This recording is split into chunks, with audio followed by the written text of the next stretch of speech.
bat seventh. Will Wagner will bat eighth. He'll play second base for the Pods. Freddie Fermin gets the start behind the dish. He'll bat ninth. On the mound, as I mentioned, Kyle Hart. And you get to the majors, doesn't go well. You figure, okay, it's going to be a bit. Strikes. Ramon De Jesus is at first.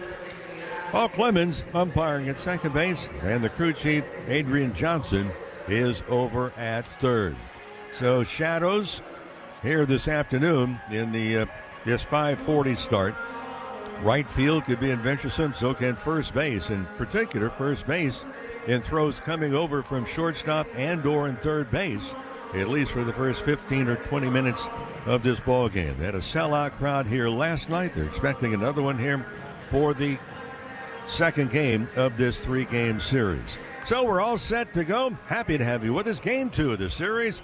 Dodgers against the Padres from San Diego. And with the play, here's Steven. Thank you so much, Mo. Wherever you may be and however you may be listening, great to join you once again from Petco Park. Shohei Ohtani digging in, getting ready for his first at-bat, brought to you by Asahi Super Dry, Japan's #1 selling beer. Seek what is unique. Ohtani was 1 for 4 last night. Enters Saturday hitting .294 on the season. Facing the left-handed opener, Kyle Hart. The southpaw kicks and fires. The first pitch is cut on and missed. Strike one has us underway, a little bit behind schedule. 5:42, 71 degrees. Time and temp brought to you by Bank of America, the official bank of the Los Angeles Dodgers. The 0-1 from Hart. Another chase, swing, and miss. Strike two. Now, part of the reason why the Padres are opening with Hart instead of Randy Vasquez, when the Dodgers were just here in May, Ohtani leading off the game against Vasquez, hit a home run.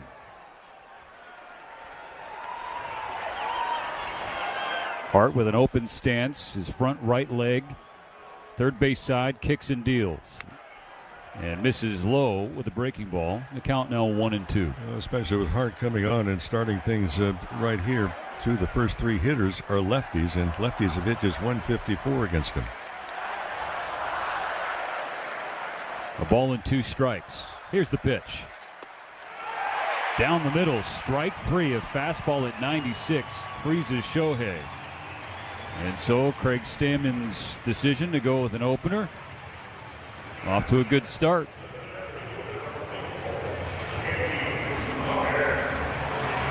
So Andy Pages will dig in. Reached 2 times last night.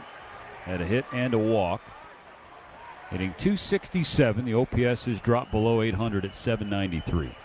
First pitch from Hart is a slider on the outer half. Strike one to Pages.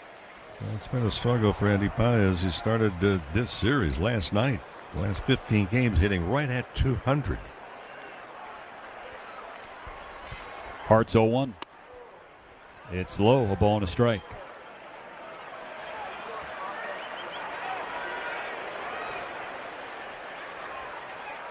Pages, even though he is not hitting like he was earlier in the year, he has been steady on the defensive side of the ball. The 1-1 pitch. Pages off the end of the bat, popped up beyond the infield, straight up behind second base is Xander Bogaerts. The shortstop has the second out of the inning. Actually, last night with Pages, it's not so much that, he's 200 average. I mean, last night's game, the previous 15 games. But what about the pitches he's been offering him? Are they strikes? Well, he chases a lot. I think that's one of the biggest things. In particular, he's starting to chase again over the last month or so. They're breaking stuff away. 2 outs, nobody on, no scores. We're just getting rolling here in San Diego. Freddie Freeman is the batter. First pitch.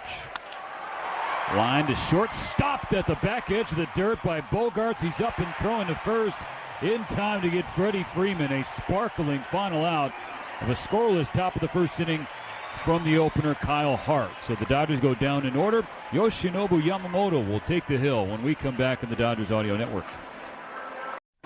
The Cubs are on fire and have turned 1060 West Addison Street, a.k.a. Wrigley Field, into the hottest address in baseball. This week, the Cubbies flew the W for the 15th straight time, their longest home winning streak since '08. And they're winning in dramatic fashion. Down He's going to score. The Cubs are going to walk off the red. 4-ball game. 3 straight walk-off wins in the series against Cincinnati. At the center of it all is Nico Horner, flat out playing like the best second baseman in baseball. Shota Imanaga has been one of the game's best on the hill with a sub-2.5 ERA. With PCA doing PCA things in the field and a solid bullpen, this Cubs team looks built for the long haul. The NL Central has been baseball's toughest division. Will the Cubbies' home field advantage be the difference in the chase for the division crown? Puedes ser el dueño de grandes momentos del béisbol. MLB Auction te permite participar en la subasta de bates, bolas y jerseys autografiados, con artículos de tus equipos de grandes ligas favoritos, leyendas y jugadores. Visita auctions.mlb.com.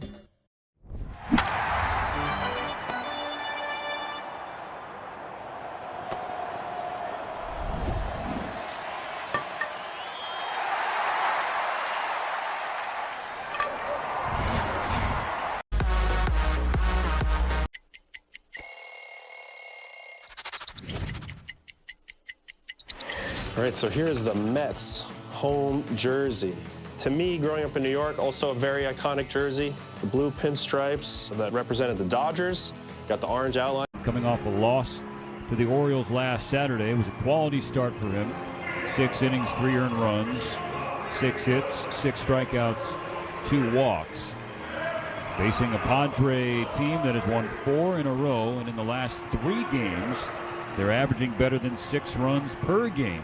Remember, this is a team that's been at the bottom of the barrel in the big leagues for most of 2026 in terms of runs per game, but they've gotten things rolling. And it starts at the top with Fernando Tatis Jr., owner of a 19-game on-base streak. First pitch from Yamamoto.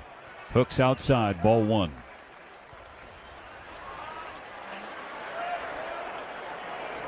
Yamamoto pitched in this park May 18th. Tough luck loser in that one. 7 innings, just 1 earned run. It was a first-inning homer from Miguel Andujar. Tatis fouls back a fastball to even the count, a ball and a strike. Yeah, that was a game with just no offense support behind him. They ended up being a 1-0 final that evening. Michael King, the victor. Yamamoto steps back, delivers the pitch. Tatis tries to check his swing. They say no swing. Ramon De Jesus at first base. Tatis was leaning out toward the mound. And they didn't get a side angle view, so perhaps I'm wrong, but whatever the case, it's 2-1. The pitch. That's inside, ball 3. Well, I mentioned last night, this is not a ball club you want to issue walks to. And that's something they did too much regularity last night. 9 walks plus a hit batter. They steal a lot of bases. Especially Tatis, who's got 19 stolen bases. The 3-1 pitch. Swung on and fouled straight back to fill the count. Well, they had a stolen base last night, so that's 83 for the season. Dodgers, in comparison, have stolen 33. Oh, the Dodgers, a team that's built on slug. The Padres have not had a lot of slugs, so they've had to get their offense going in another way. A 3-2 pitch hit hard on the ground, foul of third base. Yamamoto has won 4 of his last 6 starts. An ERA of 1.5 in that stretch. Another 3-2 from Yamamoto to Tatis. Ground ball to short. Gobbled up by Betts. Tatis is not going to hurt himself running down the line, and he's retired. No. It's a Saturday stroll. On a hot Saturday afternoon stroll. Well, shortstop makes a bad throw. First baseman doesn't handle it. He still might have been out. We'll never know. 1 out, base is clear. Samad Taylor has a curve drop on the inside corner. Strike 1 for Yamamoto. What we do know is that he did not run hard. That's a fact. Jack.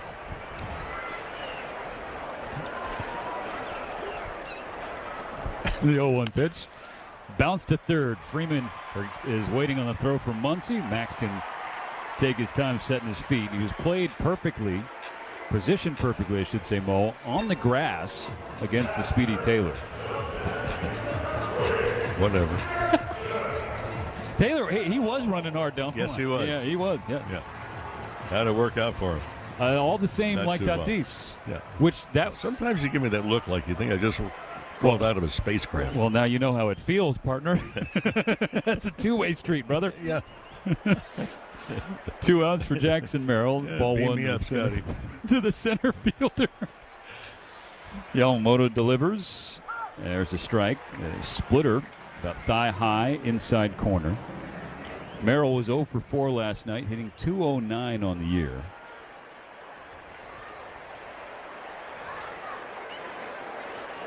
The 1-1. Swing and a miss. Fastball beats him at 96 in the heart of the plate. It's been a odd drop-off to see Jackson Merrill. I know you and I are both fans of this kid. Runner-up for Rookie of the Year in 2024 and All-Star, but he's had all kinds of trouble this year as Yamamoto misses downstairs 2-2. It's just really crazy. Is it? The last 30 games coming into last night, he's hit .222 with only 4 home runs. I mean, he and Pages, both these guys in center field, can flat out run it down. On a 2-2 pitch, Merrill watches strike 3. A painted fastball in the outside corner. Merrill flips his bat in frustration. A strikeout to cap off a 1-2-3.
Out to right center. Diving catch by Eli White. He makes the catch and bangs into the wall. One of the better plays you're going to see in a long, long time. Rookie. Oh, what a catch. Just Are you sure? I don't think there's anything else in there. Who knows, though? What we do know is that Mookie Betts, Max Muncy, and Tommy Edman are on the docket for the Dodgers against Kyle Hart, who is out there for another inning of work, at least to start. It was the opener in front of Randy Vasquez, who's out in the Padre pen warming up. First pitch of the second inning. Betts watches ball one low and away. It was the first pitch of the second inning yesterday that Mookie Betts hit his 10th home run of the season to keep his bat red hot. 1-0. Catches the bottom of the zone with a breaking ball. I think Mookie wanted to challenge, opted not to. That's on base twice last night. The home run briefly on base and then drew the intentional walk. The 1-1 coming. Misses low and away. But that's also grounded into 2 double plays. Dodgers grounded into 2 double plays, ran into a strike him out, throw him out into the 4th. Betts gone deep in back-to-back games. Ahead 2-1. Here's Hart. Betts pops it in the air, fading foul, first base side. So home run number 301 yesterday. And 17 players currently active in the major leagues with at least 300 home runs. And Shohei Ohtani, he's on the doorstep. He's 3 away from the 300 club. Hart's 2-2. Betts to left field. Taylor on the warning track is there to make the catch. Had plenty of room in front of the wall. And so that's the first out, but some more pull side action for Betts and another good pass from him. Well, whatever Mookie is doing differently, he's generating more bat speed, and we're seeing a higher velocity, exit speed on baseballs that he hits. That's the first out of the second. No score for the Dodgers or Padres. Now watch Max Muncy. The pitch. Splits the plate, bottom of the zone, strike one called. Max was 2 for 4 on Wednesday. Couldn't back it up last night. Was 0 for 3 with a strikeout. Hitting .263 on the season. The 0-1. Misses low. That .263 average is an identical match to Muncy's career high in a full year.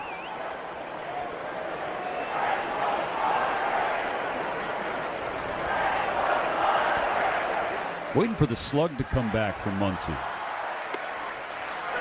The 1-1 fastball is in there. Muncy watches strike 2.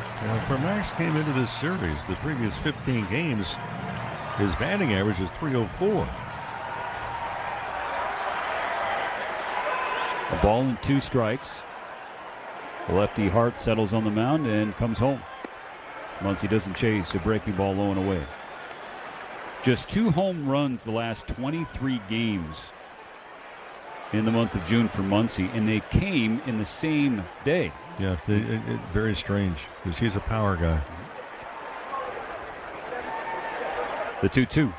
Muncy pulls it to right field, hooking toward the line. Tatis on the run, lays out, can't make the catch, and it's going to dribble all the way to the wall. Muncy going around second, heading for third.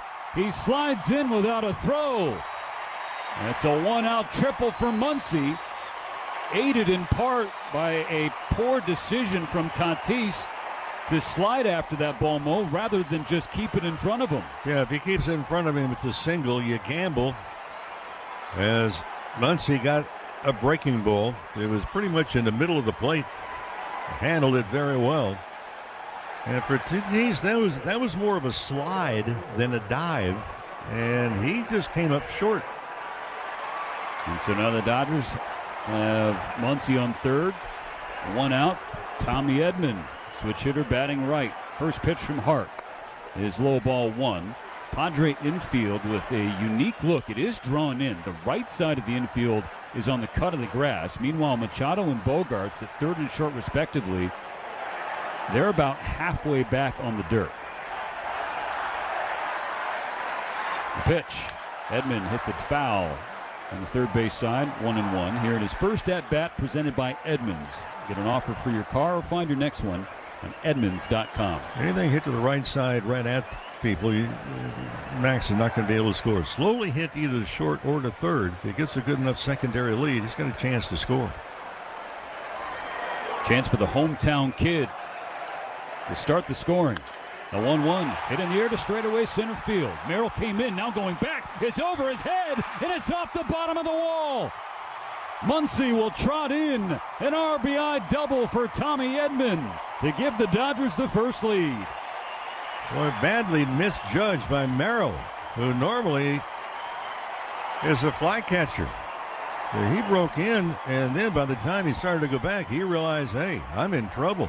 And the Dodgers score, and there's hopefully not done yet here in the second inning. And even when Merrill recognized that, hey, I got to go back, he did not turn on the jets. And so that allowed Edmonds' ball to drop on the warning track and bounce off the base of the wall. So he's in scoring position for Kyle Tucker. Tucker dropped to 7th in the order today. Here's the first pitch from Hart. Tucker takes a fastball at 96 for a strike. Well, for Tucker, it's been an adventure. He's 0 for his last 12. The last 31 games, he's hitting 191 is all. And 232 on the season. Hart with the 0-1. Tucker takes another fastball. This one on the outer corner, strike 2. So 2 fastballs. One in the upper third of the zone, outer half, and the other one in the bottom third, outer half. Does he get another fastball, or does Hart go to the sweeper? Let's see. The 0-2. It's another fastball. Tucker takes it and is down on 3 pitches. And never got the bat off his shoulder. Let's pause 10 seconds for station ID on the Dodgers Audio Network.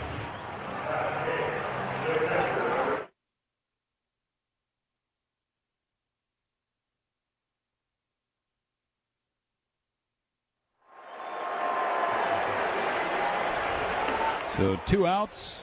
Edman on second. 1-0 Dodgers in the second.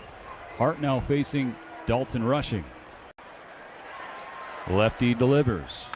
Rushing swings, hits it in the air. Left field side. It is fading foul into the seats. Strike 1. Well, it's another game, Stephen, too. The Dodgers get runners in scoring position. You know, they came in the first 4 games. They had 41 at-bats on this road trip with runners in scoring position. In comparison to the opposing teams, just 18. But the opposing team's hitting 389 in that spot. Dodgers 222.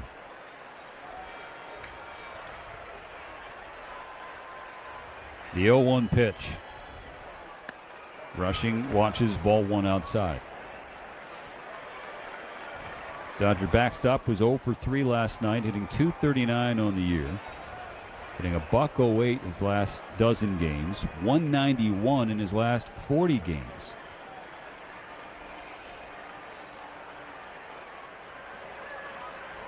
The 1-1 pitch, Rushing. Takes outside, 2-1. And this primary catcher spot is going to belong to Rushing for the foreseeable future. Checking in on Will Smith's status today, it sounds like he's still in the early stages of his recovery from that out-of-nowhere neck injury. Smith and the Dodgers still aren't exactly sure what has caused it, but now they're trying to work through it. Of course, the luxury Smith and the Dodgers have is the team is playing great ball. The 2-1 pitch, hooks in there, breaking ball, top of the zone, 2-2. Well, the first thing you think about with a catcher with a neck issue is a foul ball is to the neck or to the mask. It affects the neck. Whatever it is, it has been debilitating. Dodgers 1, Padres 0. 2 outs in the top of the second. Edman on second base. 2 balls and 2 strikes on Rushing. The pitch. Rushing gives it a rip, fouls back a fastball to stay alive.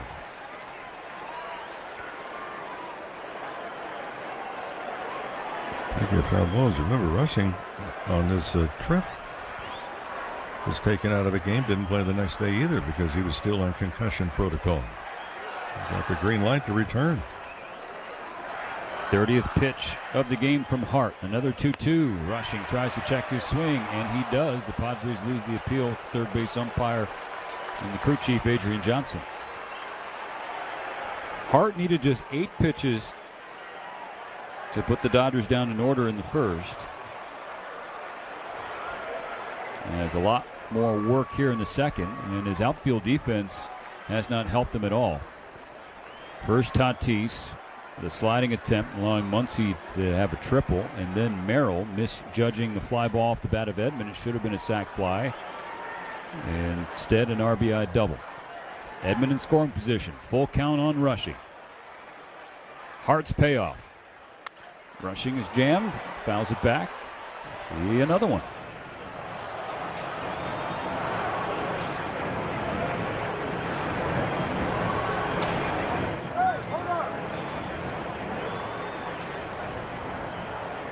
Now here comes Thomas Albert and Dave Roberts. Dalton Rushing was waving him back to the dugout saying no, and now he's smacking his left hip in frustration because they did not listen to him.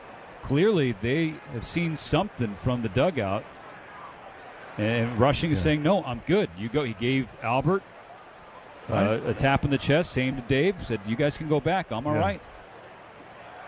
It was after that check swing. And then he kind of... Yeah, well, for those that have had lower back issues, that's kind of what it looks like externally. Don't know what it is.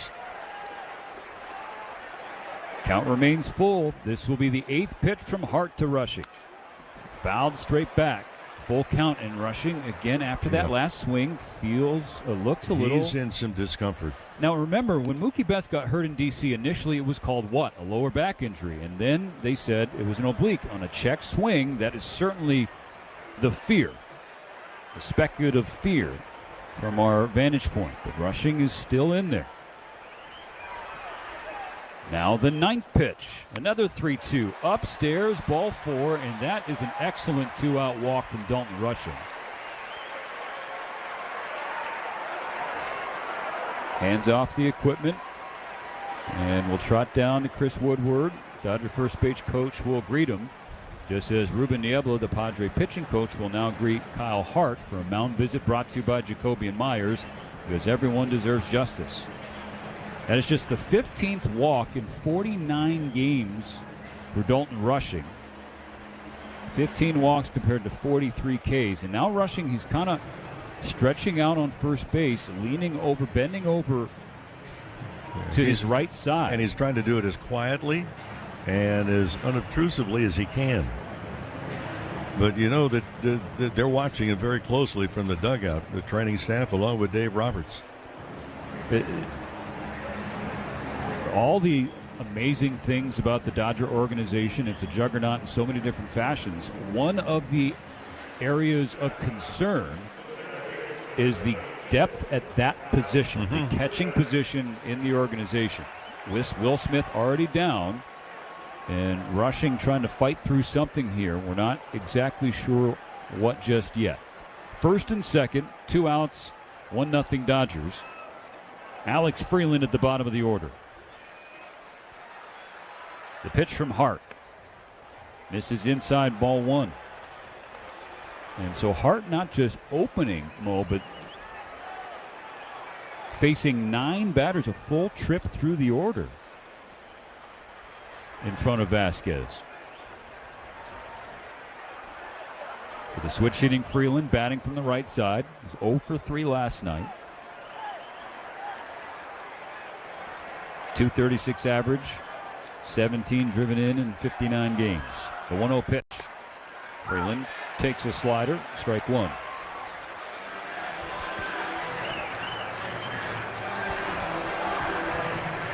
Dodgers on top early, an RBI double from Tommy Edman. He's on second base. Dalton Rushing on first.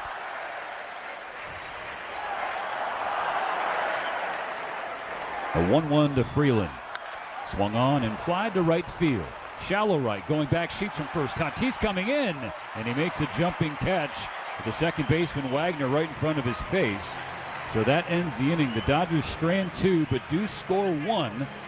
First lead of the game belongs to L.A. 1-0, bottom of the second after this. Hey, LA baseball fans, get ready to score an unbeatable deal from Daniel's Jewelers to celebrate the season. The MLB app. Yeah, it's got game. This game, these games, all the games, pre-game, post-game, and everything in between. This is baseball your way, with real-time stats, scores, breaking news, and custom content that hits every time, because you choose the teams and pick the players you want to follow. So when they catch it on the field, you catch it on the app. Schlittler, 25 years old. He spent the season until June in Double-A last year, then moved up to Triple-A, and he was called up to the Yankees on July 9th, and what a difference he made. Swing and a miss. Gets him on the sinker. Swing and a miss. That's the sinker. 4 strikeouts in a row, 8 on the game.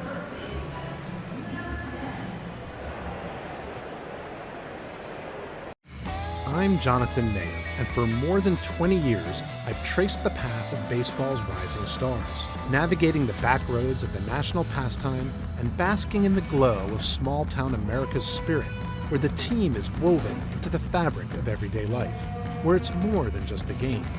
It's a celebration of the people, the traditions, and the culture that give these places their soul. This is Grassroots. What is it that kind of got you hooked as a foodie, so to speak? My dad was really into food when I was a kid. He traveled for work and he would go to places all over Europe and stuff. He was in sales and I feel like he would come home and try and cook the things he ate overseas. And so as a kid, I was exposed to a lot of like stuff that kids aren't usually exposed to. And so I credit my dad for that. 5 and 6 in the order. Dalton Rushing is still in the game, back behind the plate. Something to monitor after he appeared to injure himself on a check swing last inning before drawing a walk. Yamamoto into his windup. The first pitch to Machado is low ball one, a fastball at 96. Machado was 1 for 2 last night, doubled, walked twice, scored once. It's a 6-game on-base streak. Yamamoto gives him a slider, clips the outside corner to even the count 1-1. Well, here's one of the mysteries in Machado. You start to look at the numbers. The end of this series against right-handers this year, hitting 164. On a 1-1. Machado checks a swing on a high fastball, and he held up fine. Ball 2.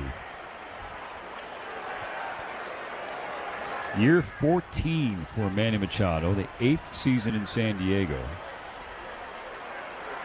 Been a career worst year up to this point. The 2-1. Machado takes strike 2. A cutter at the knees. And that statement, it's not even close. No. This guy's got a high bar. 2 balls, 2 strikes. Yamamoto steps back, twirls, and gets a swing and a miss. Strike 3. Beats him with a fastball in the outer half. Back-to-back Ks for Yamamoto. 1 gone in the second. When we watch Yamamoto at his best, and very seldom is he not at his best, but that fastball, it seems to just explode on some hitters that occasionally they look surprised. He's impossible to not adore and marvel at, Mo. Yoshinobu Yamamoto. Gavin Sheets, left-handed first baseman, takes strike 1, a fastball in the inside corner at 95. This is a guy who is listed at 5'10" and 175 pounds, and the height might be generous wearing cleats. And yet, he is just a master of the craft. Sheets taps strike 2 off the plate foul. He posts up, made every start last year, and that's to say nothing of his legendary postseason run all the way through the World Series, 2 complete games. The head of Sheets 0-2, trying to put him away. The pitch is bounced to second. Charging in Freeland. In the glove, underhand toss to Freeman. 2 gone. The other thing that you notice about Yamamoto is the fact that his fundamentals, the mechanics of throwing the baseball, he makes it look effortless. It's not. He has a very unique workout program where he throws what looks like large darts about 3 feet long. And he throws those in the outfield, hundreds of feet. Facing a Padre who's given him trouble over the years, Xander Bogaerts. 2 outs, nobody on in the second, 1-0 Dodgers. First pitch swung on and fouled back. Strike 1. Mookie Betts started to also use the darts as far as the throwing. He goes, wow, Yamamoto makes it look easy. It's not. The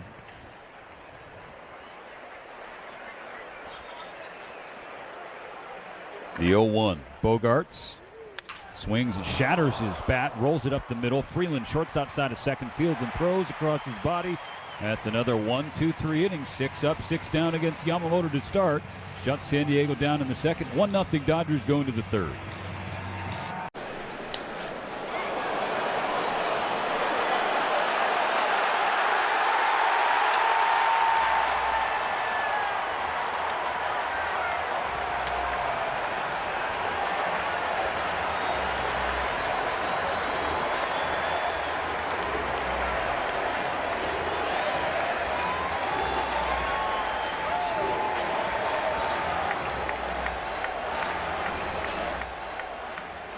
Why is that person holding a Keith Hernandez card in their hand during the game? Are they waiting for you? I never cared for that particular pose right there, to be honest with you.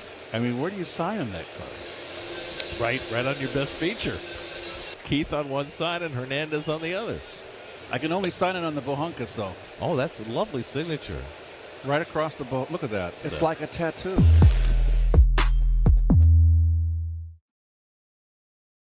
The MLB app.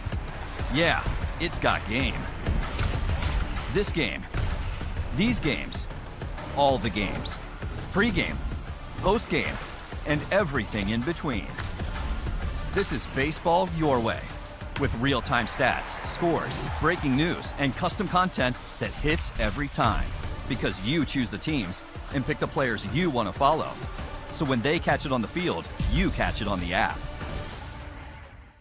Puedes ser el dueño de grandes momentos del béisbol. MLB Auction te permite participar en la subasta de bates, bolas y jerseys autografiados, con artículos de tus equipos de grandes ligas favoritos, leyendas y jugadores. Visita auctions.mlb.com.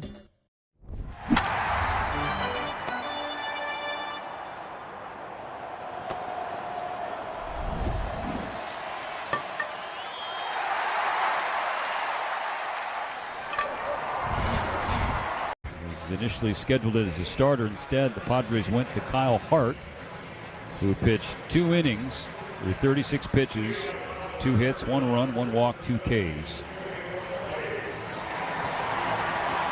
Will face the top of the order, starting with Shohei Ohtani, who struck out leading off the game. The first pitch from Vasquez. Strike 1 on the inside corner. Pitching change for the Padres brought to you by Bank of America, the official bank of the Los Angeles Dodgers. The 0-1. This is upstairs. Shohei 1 for 7 lifetime against Vasquez. That 1 hit. The last time he faced him here in May, a leadoff home run. The 1-1 pitch. Ohtani swings over the top of a sweeper down and in. Would have been ball 2. Instead, strike 2, and Shohei asks for time. Vasquez has given up a relatively high batting average against 278. You can tell if he's really on his game by the number of ground balls he serves up. The 1-2 coming. Ohtani gives it a rip, fouls it back in the net. And the reason I say ground balls because he has induced 7 grounded into double plays. The Dodgers hit into 3 of those last night. Hit it on the ground. Another 1-2 pitch. This is a breaking ball down and in the dirt. 2-2. Vasquez has had a roller coaster of the year, up and down. It was really good to start, then hit the skids, then good for a couple, and then he's been bad the last 6. On a 2-2, Ohtani swings and pops it straight up. Left side of the infield. Machado comes in onto the grass and has the first out of the inning. What's the ultimate goal in baseball for a fan? Well, seeing it all. That's right. MLB Journey to 30 Sweepstakes is presented by T-Mobile, and it's the ultimate bucket list. So you can enter now for your chance to win trips to all 30 ballparks. Yes, every ballpark. So just go to MLB.com/journey to 30 sweeps. Ball 1 outside to Andy Pages. 1 out, nobody on in the third. The Dodgers leading 1-0 in the second game of a 3-game series. The 1-0. Pages fouls back a fastball at 96. 1-1. Marine layer has come in. It's covered up what was kind of sunshine at the beginning of this ball game. Now an overcast Saturday, but still a nice one. A nice time for Andy Pages to get going again. He's seen Vasquez well in his career. 3 for 8, 2 home runs. The 1-1 pitch misses up. Vasquez has 7 different pitches in his arsenal, including 3 different fastballs. On a 2-1, Pages sends one into center field. A line drive base hit with 1 out in the third. So he's got hits in back-to-back games to open this series. You got one of those fastballs. This one was the cutter. And that was a pitch the Dodgers had fits with last night against Walker Buehler. They were 0 for 8 against cutters with 4 Ks. Well, and also Buehler's throwing a better cutter last night than the one that Pages just saw. Dodgers looking to extend the lead in the third. 1 on, 1 out for Freddie Freeman. Pages takes off for second. Strike one called. The throw down to second, and Pages is out.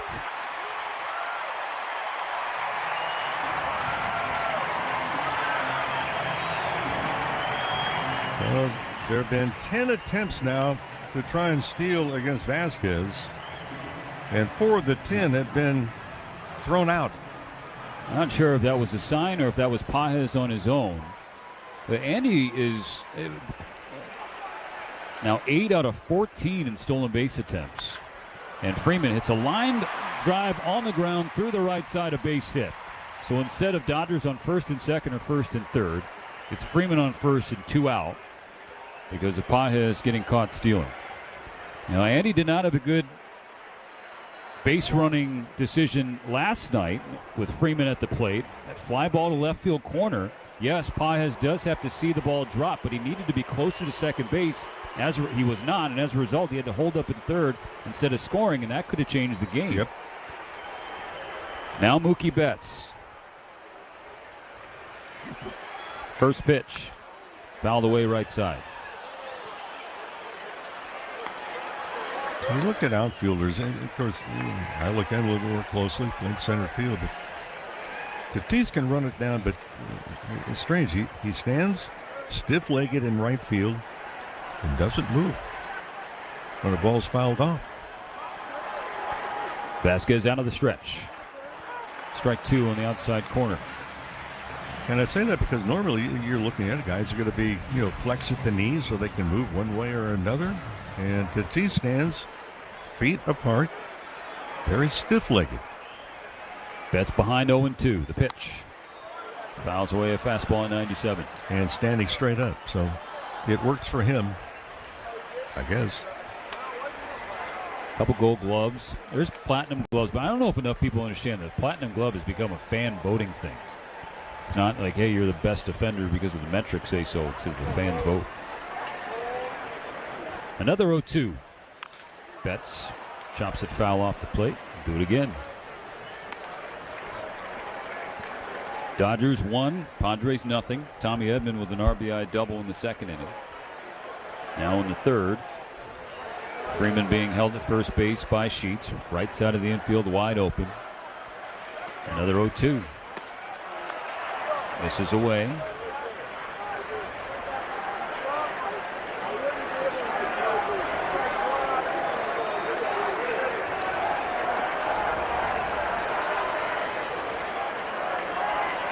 On a 1-2, Vasquez pulls a fastball low and outside, and the count squares up.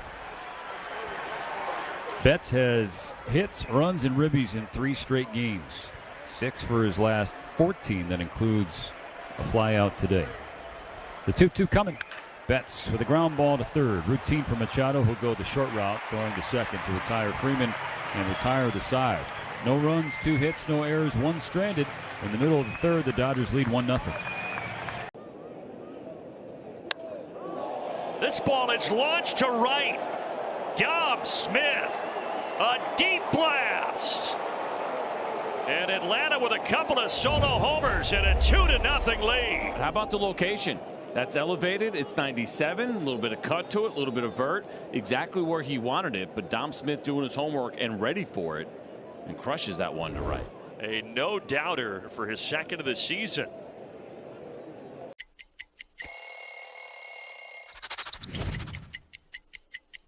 There's so much history right here. And when I put it on and it's so light, it just feels just right. It feels just right. I mean, look at this. It got the city on it. When I was 7 years old, my uncle takes me where? To Shea Stadium. Darryl Strawberry hits a home run and I become a fan for life.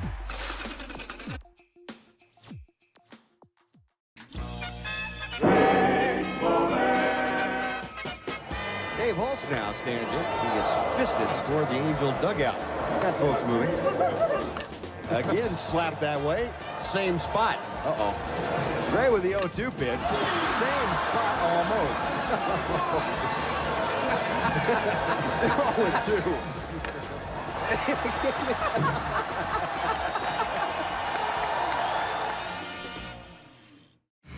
I'm Jonathan Mayer, and for more than 20 years, I've traced the path of baseball's rising stars, navigating the back roads of the national pastime and basking in the glow of small-town America's spirit, where the team is woven into the fabric of everyday life, where it's more than just a game. It's a celebration of the people, the traditions, and the culture that give these places their soul. This is Grassroots. Bring up the AM/PM app and play some ball. AM/PM, too much good stuff. Home half of the third inning, bottom of the order for San Diego. Miguel Andujar, Will Wagner, and Freddie Fermin against Yoshinobu Yamamoto. The Dodgers leading San Diego 1-0. Looking to even out this three-game set. First pitch of the inning, Andujar pulls it down the left field side. It is down for a hit in fair territory. Edman over to cut it off quickly and keep Andujar to a leadoff base hit.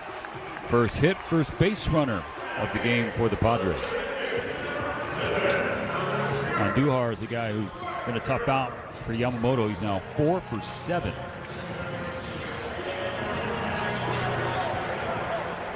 Time run aboard, nobody out. Will Wagner, 27-year-old second baseman. Left-handed hitter bunts it foul toward the Dodger dugout. Strike one. He's on the run. You talk to the guys who over the years have been very good bunters.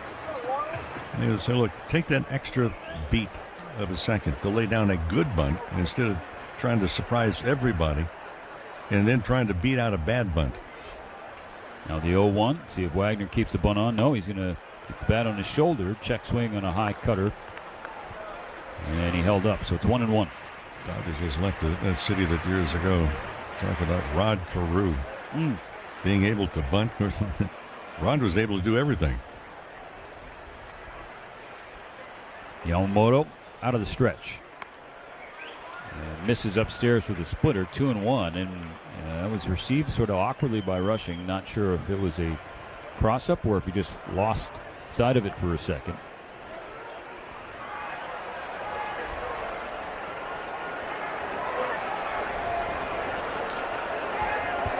Two-one pitch. On the outside corner, called ball 3. No challenge from Yamamoto or Rushing. Somebody should have. Yeah, that was in the zone. It's been the bottom of the order, it seems like. It's been a bugaboo for Yamamoto this year. 30th pitch of the game, the 3-1 to Wagner. Swung on and fouled back. Well, it's the bottom of the order that did damage last night. Yep. Wagner was 0 for 1, walked twice last night in San Diego's 7-1 victory. Their 4th win in a row. Count now full. Yamamoto with the ball in the glove at the letters. The pitch. And Wagner out in front of it, pulls it foul into the net down the first base side. Good ball, Wagner way out in front. Missed the first month of the season with an oblique strain, did Wagner. His Padre debut earlier this month, June 9th. Waiting on another payoff. Here it is. Bouncing ball at first. Freeman in the glove, steps on the bag. The jump throw to first, and Andujar is between second and first. Betts runs toward first, gives it to Freeman, and Andujar is tagged out. Freddie Freeman, what a play. Just anticipating, knowing what's going on, having a feel for it. That looked like he was a quarterback on an alley-oop pass.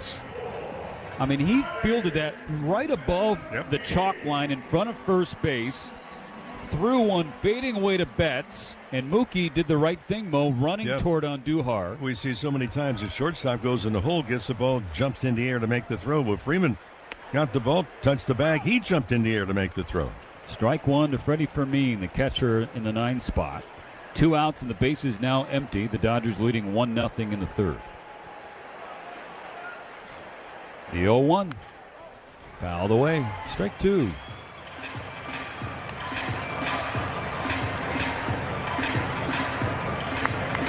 So it's a double play. 3-6-3 3 in just a different and fun fashion. The 0-2. Fastball, top of the zone, strike 3. And so despite the leadoff single, Yamamoto faces the minimum in the third with some help from his infield defense. 1-0 LA after 3 full.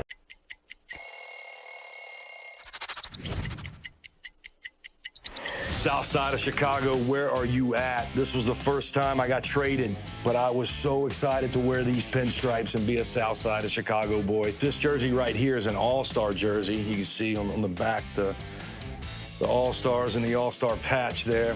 Being an all-star and being who I was called over there to be was something I was real proud of. Somebody help me. Little guy got a souvenir, and he's got a tale to tell. Mom's just kind of oblivious to the fact that she's struggling. It's a rather lengthy one. She is very attentive so far as this long story draws out. That young man looks like he was given some signs. Oh no, he's actually copying the pitcher, isn't he? He's just going to give up. He's going to give up and pretend this is what he wanted to have happen. He's in a tent right now. He's going to hang out in here. This is my 1994 Topps card. This is an action shot. You know, I have no idea what I did this pitch, but it shows me, you know, good form, you know, head down, looking at the path of the ball swing, the bad front leg sort of straight. Yeah, I think that was a good at bat. I'm going to swear by it. I think I hit a home run this time.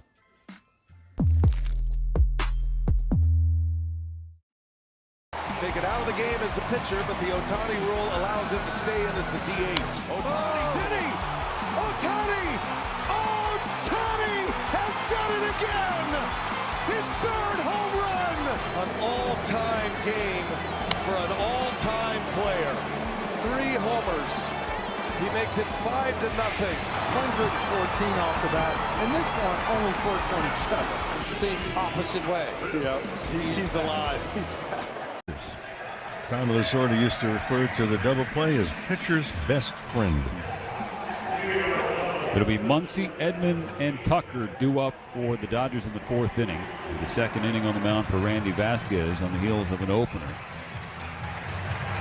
Last 6 games entering today, Vasquez with an ERA of 6.91, 7 home runs.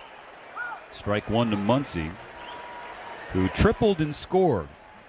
It's a line drive to right field. Tatis, instead of keeping it in front of him, tried to catch it, went all the way to the wall. It's a ground ball off the right side of the mound, played at the back of the diamond by Bogarts, and he throws to first just in time to get Muncy. Max was booking it down the line. Bogarts was playing that casually, and Max was signaling that he was safe. Let's see if the Dodgers want to challenge.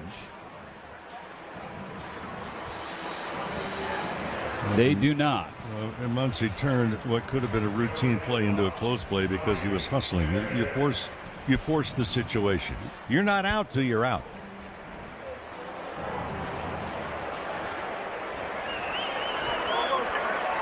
So that's the first out of the 4th inning. Now Tommy Edman is responsible for the only run so far. First pitch swung on and skied to left, drifting toward the line. Taylor, he's camped out, and he makes the catch about 30 feet from the line. And that's a quick out, number 2. Well, friends, celebrate America's 250th anniversary Saturday, July 4th. Dodgers will take on these Padres at 7:10. First 40,000 fans in attendance will take home a commemorative 250th coin. It's presented by Budweiser. And this day after the game, spectacular fireworks show. Don't get left out. For tickets, Dodgers.com/promotions. 2 outs, nobody on. Vasquez to Kyle Tucker. Ball 1 outside. Tucker 0 for 1. He struck out staring at 3 fastballs in the 2nd inning. So he's now 0 for his last 13. The 1-0. Tucker lines it to left, charging in Taylor, and it bounces in front of him, and he's lucky that it bounced and hit him in the chest. Keeps it in front and keeps Tucker to a 2-out single. Merrill was backing up, came over from center field, but that's where you can get a face full of baseball also if you don't get the correct hop. Well, that was awkward. It hurt your wrist. A lot of bad can happen there. I mean, wrist, shoulder, chin, face plant. Dalton Rushing bounces strike one, foul on the first base side.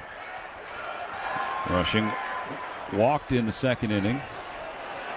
Back at the plate in the fourth. 1-0 LA. 2 outs and a runner on first. Vasquez. Ball at the belt. The 0-1. Rushing swings through. Strike two. Well, for Rushing, what we perceived as something that was bothering him in the first at bat. Dave Robertson, trainer, came out to check on him, said he was okay. We've not seen anything since that at bat that would indicate is that he's under duress or really in a lot of discomfort, at least outwardly. Behind 0-2. Here's the pitch. Misses up.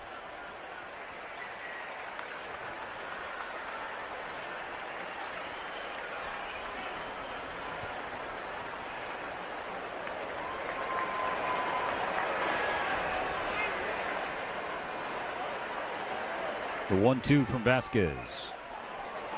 Misses away with the four-seam fastball. And count squares 2-2.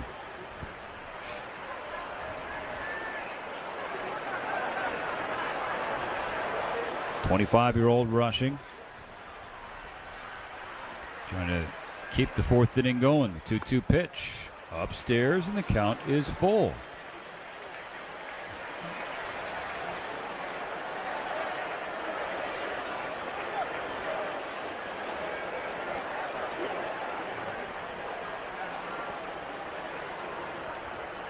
Vasquez has one he likes. The payoff. Tucker takes off. Hit on the ground, right side. Stopped by Wagner. Back edge of the dirt. He was well positioned. Good swing from Rushing. Just hit it right at somebody. So Tucker is stranded. The MLB app. Yeah, it's got game. This game. These games. All the games. Pre-game. Post-game. And everything in between.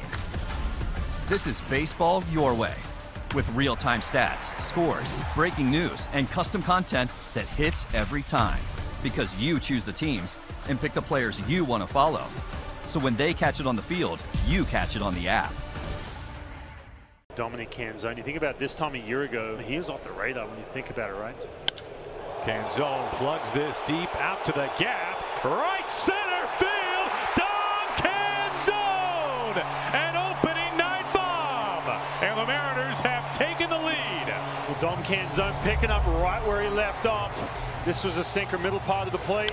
Got that foot down, all those adjustments he made with that swing and that lower half last year. A huge contributor.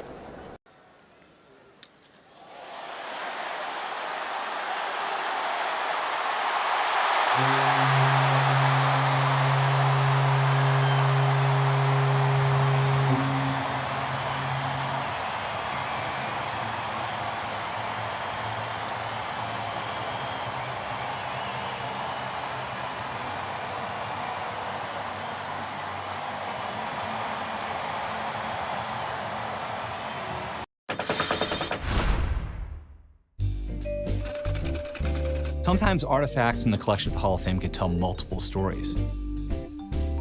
This is the earliest known Yankees baseball cap in existence. It tells a story of a very early baseball cap and of a guy who just had a cup of coffee in the big leagues. But there's actually a hidden story inside this cap. There's another name written in the cap. So who's Dolan?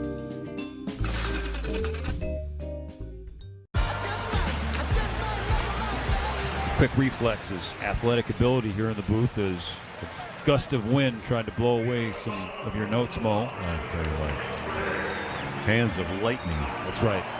It's the first time I've heard that in my baseball life. Yoshinobu Yamamoto getting ready for his fourth inning work, facing Tatis, Jr., Taylor, and Merrill. I don't know what you're drinking, but I'm going to order some. Would you like some? Here, give me your cup. Tatis 0 for 1. First pitch from Yamamoto is ball one. Did they deliver? You just got to tip them well. You know what I mean? I think it would pair nicely with the oatmeal raisin cookie you got there. Yeah. I'll give him a tip. Look at Lou in the fourth at Aqueduct. On 1-0, Tatis. takes ball 2. The Dodgers gave Yamamoto some early run support, but just 1 run, an RBI double from Edman in the 2nd inning. 2 balls, no strikes. Tatis fouls away 1.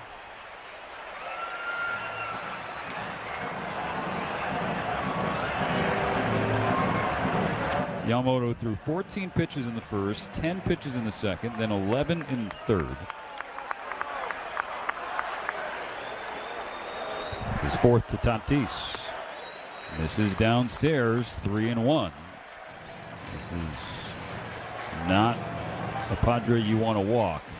Nope. Fell behind Tatis, 3-1, leading off the game, was able to get him to ground out. What about here in the 4th? The pitch.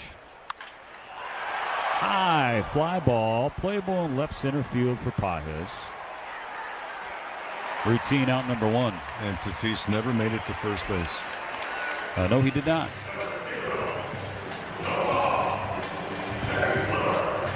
Yoshinobu Yamamoto leads Major League Baseball this year in innings per start. He has gone at least 6 innings in 12 of his first 14 starts.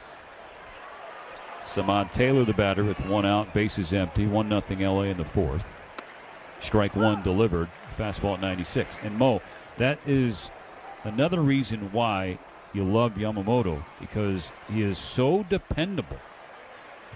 You can count on him to take the ball, and then you can count on him to give you innings. The pitch. Oh, it's a beautiful curve. Taylor had no idea what to do with it. He just stared at strike 2. Well, I think Yamamoto, I think you would agree to this. I mean, he's the perfect definition of professional. Yes. The way he goes about it, the way he really accepts responsibility to get ready and then to pitch. 0-2. Breaking ball hooks outside.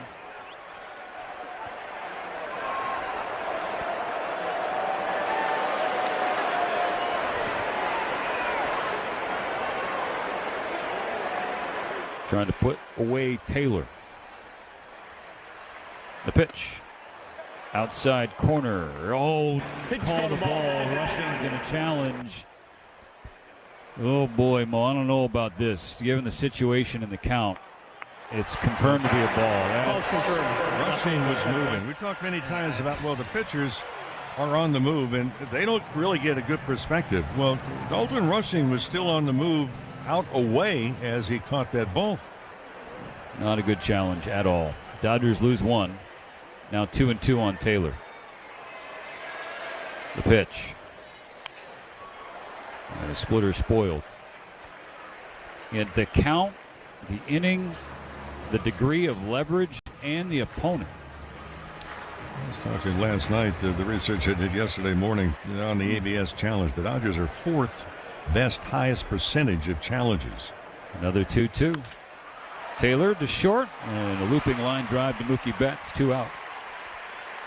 But, other ball clubs, Cincinnati has the highest percentage, 62.2. Then Arizona, 61.5. Detroit, 59.6. The Dodgers at 58.2. Pittsburgh Pirates, they shouldn't even challenge at all. They're at 40%. Not allowed. But you start to look at the ABS system. Okay, umpires are registering in the low to upper 90s. Swing and a miss, strike 1 on Jackson Merrill. So the ABS, in my way of thinking, is that basically it's shown how good these guys are, the umpires. I mean, they're in the 90th percentile, and teams the best, 60. The 0-1 slap toward third, fair ball, and Muncy has no play. I mean, that is just the most fortunate result for Jackson Merrill. The ball barely found his bat. It was a bouncer down the third base line, really against the Dodgers' defensive positioning. That was a good curveball. Merrill was out in front, and he cued it right off the end of the bat. And so that puts the tying run on with 2 outs. Manny Machado at the plate. First pitch. Outside corner, strike 1 on a slider.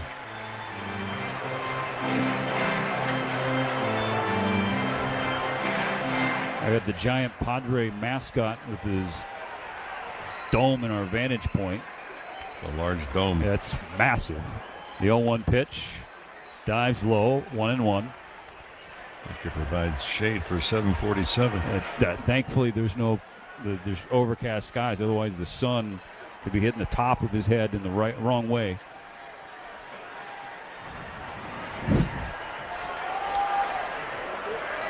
The 1-1, Machado takes strike 2. Checked his swing. It was down the pipe. Those who don't like getting on mascots, you can address it to Steven at the stadium. Having a little fun with Father down there. He's not your Padre. Yeah. A 1-2, a wave and a miss. He flails at a curveball, strike 3. That's the 4th K for Yamamoto to get through 4 scoreless innings. 1-0 Dodgers headed to the 5th. The MLB app. Yeah, it's got game. This game, these games, all the games. Pre-game, post-game, and everything in between. This is baseball your way, with real-time stats, scores, breaking news, and custom content that hits every time. Because you choose the teams and pick the players you want to follow. So when they catch it on the field, you catch it on the app. Oppo Taco. I'm gonna guess it's an opposite field, upper deck, maybe something like a home run to the opposite field. You got it. This is a good one. A hack. I don't know. I mean, is it the same as like the layman's term hack, like a bad chef? You've guessed correctly. Okay. Someone's a hack. Someone that's just mailing it in. Yeah. They're not putting their heart into it.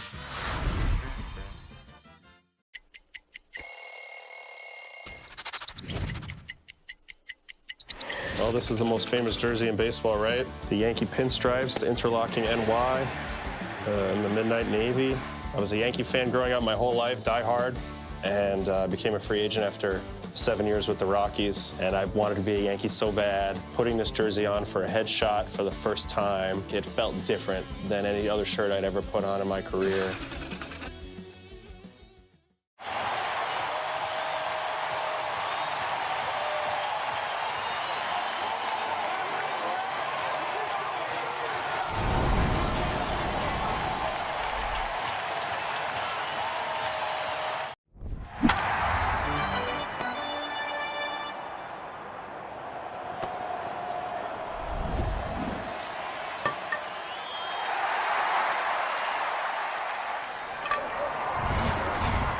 To nothing. It'll be 9-1-2. Freeland, Ohtani, and Pages against Vasquez. And Mo, it's one of those games where you feel a little uneasy. Yes, Yamamoto's on the mound. It's only a 1-0 game. The Dodgers have stranded 4 on base through 4 innings. The Padres just won. They haven't had a runner in scoring position yet.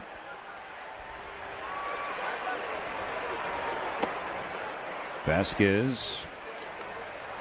First pitch of the inning is ball 1. When you're on the edge of your seat, it's a good game.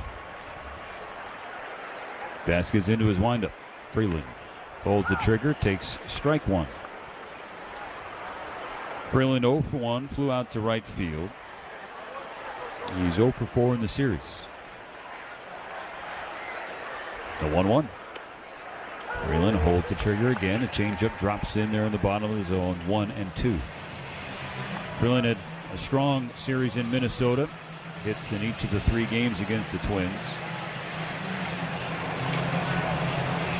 You know, it gets overlooked sometimes too with Alex Freeland. In fact, he's only 24. He's still learning. Yeah. The Dodgers fielded a lot of calls on Freeland in the offseason, and they said no to every single one of them. Swings through a fastball, and he strikes out to begin the 5th. And still learning. You understand the concepts and the fundamentals. Still learning about himself and learning about the other guys he's going to be facing. Okay, which pitchers throw which pitches. There's one team throws to you differently than another one, and why? What type staff do they have? Here's Ohtani. Strike 1 from Vasquez. First pitch breaking ball. Shohei's 0 for 2 with a strikeout so far today. Continues a cool stretch the last 11 games. The 0-1 fouls strike 2 to the third base side. Shohei is now 7 for his last 35 with 13 strikeouts. He's been behind in the count all 3 at bats tonight.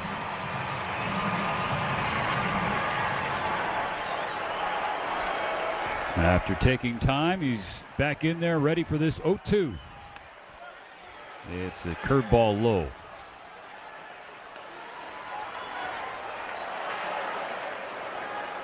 Dodgers 1, Padres nothing. Bases clear, 1 out, top of the 5th. The 1-ball, 2-strike pitch. Misses low and away.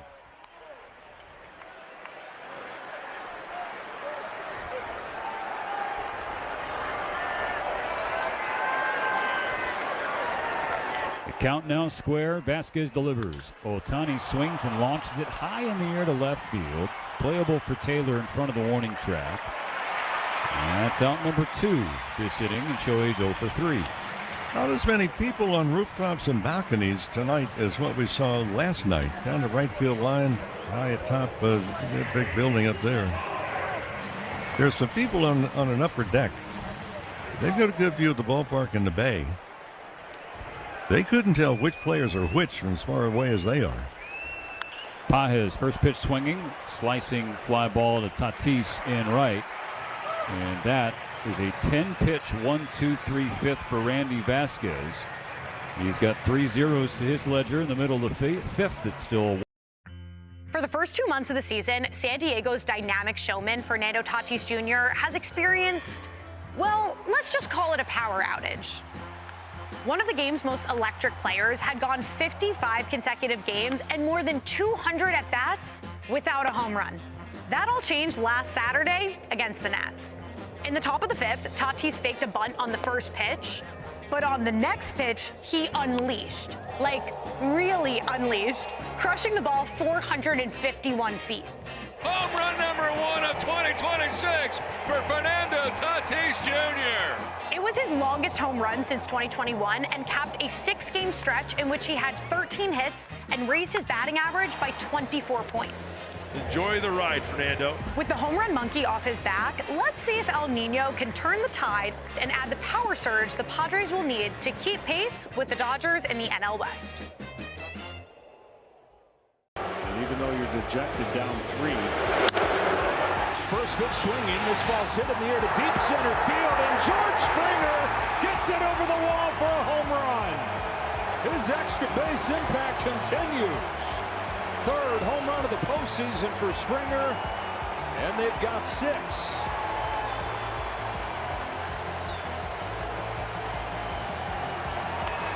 Fastball outer 3rd up.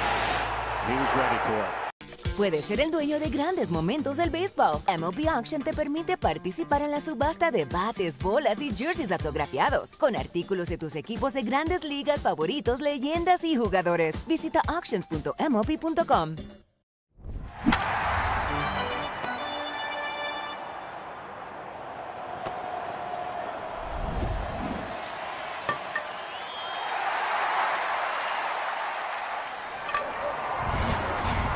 Seven for San Diego.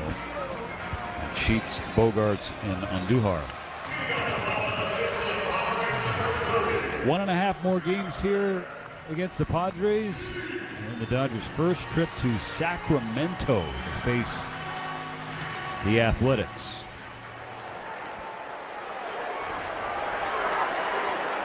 Yamamoto to Sheets.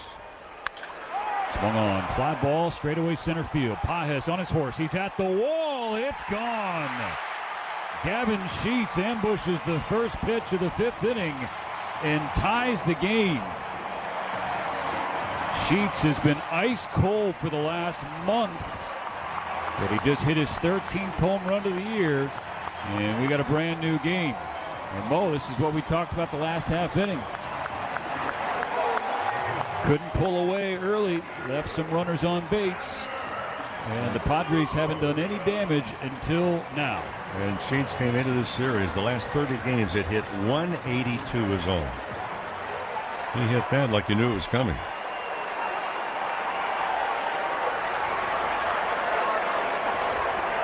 That was not Yamamoto's best fastball. That was thigh high. And Sheets let it fly. So 1-1, 414 feet on that blast. Now strike one to Xander Bogaerts. The pitch. Bogaerts swings through strike two. What's interesting about that home run, Mo, is it continues a bad trend for Yamamoto. He's allowed more home runs to left-handed batters this year already than all of last season. The 0-2 pitch.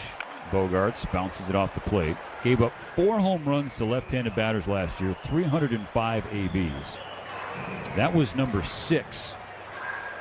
The Sheets home run, the 6th left-handed homer off Yamamoto this year.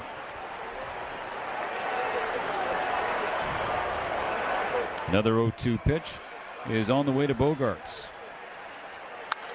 Foul away.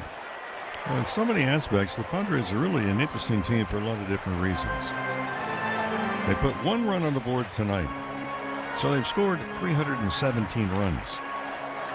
That's only 2 more than they have allowed this year. Just 2 more. And yet they're hanging in there. Ground ball to short. Betts shuffles to his left, throws to Freeman, and gone. So the Dodgers start today with an 8-game lead over San Diego. Padres counting tonight have scored just 2 more runs than they've allowed 2 more. But if you look at the Dodgers, they've scored 424 runs. They've allowed just 286. So there's a big disparity. You know, the Padres have survived. Yes, they're 8 games back, but the Dodgers by a landslide have scored more runs than the opposing teams. First pitch to Andujar, ball 1. 1 out, nobody on. It's now 1-1 after Gavin Sheets led off this 5th inning with a homer. It just underscores what we've discussed all year with San Diego. They play a lot of close games and they win a lot of them because of their excellent bullpen. Yep. A strike from Yamamoto evens the count. Because the way they operate is, and it's brilliant. Look, stay close, because if we turn it over the bullpen, they've not allowed a lot of runs. On a 1-1 pitch on Duhar. Watches a curve bounce in the dirt. So the Padres entering today, Mo, have 43 wins. The bullpen has 20 of those wins, just from a decision standpoint.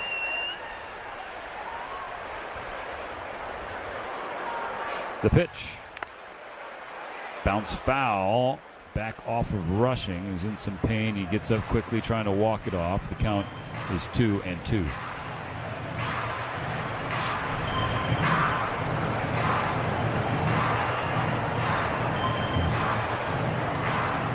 To shin guard the left knee.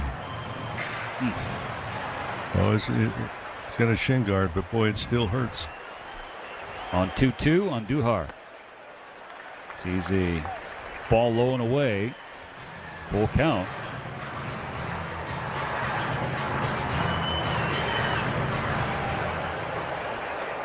Yamamoto nods his head. Has one he likes for the payoff pitch. It is low, ball 4 and a 1-out walk. That's the first walk of the game for Yamamoto. And here we are at the bottom part of the order. Andujar has reached twice. Singled in the 3rd in this walk. 1 on, 1 out. Game tied at 1. Will Wagner.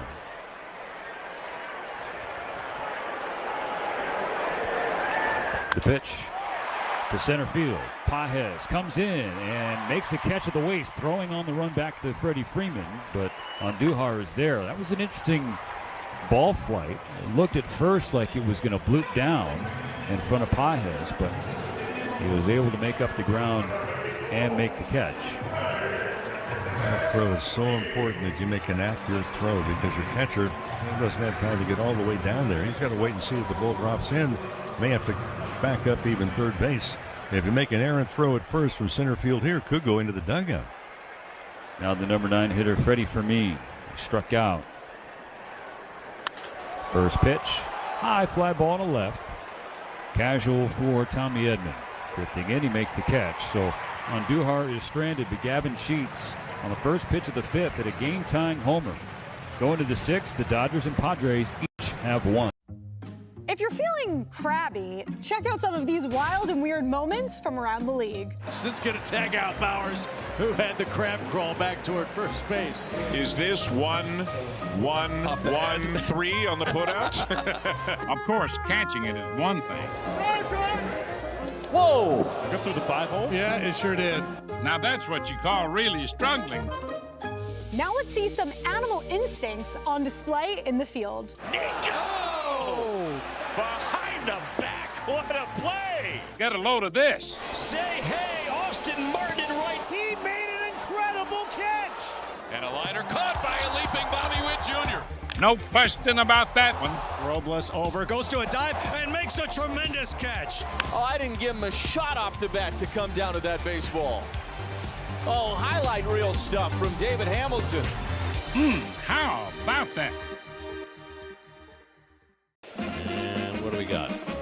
Oh, it's one of those parabolic mics. This is one of the sillier delays that I've seen. Gino Hackett on his heels, a little high. It's airmailed into right field. Heath at third, backpedaling, and he can't make the catch. That was awkward. Trying a little trickeration over the field for it. It's worth a shot. Why not? Oh, that's funny. Wait till they mass market them, like the Grimace. Yeah. Puedes ser el dueño de grandes momentos del béisbol. MLB Auction te permite participar en la subasta de bates, bolas y jerseys autografiados, con artículos de tus equipos de grandes ligas favoritos, leyendas y jugadores. Visita auctions.mlb.com.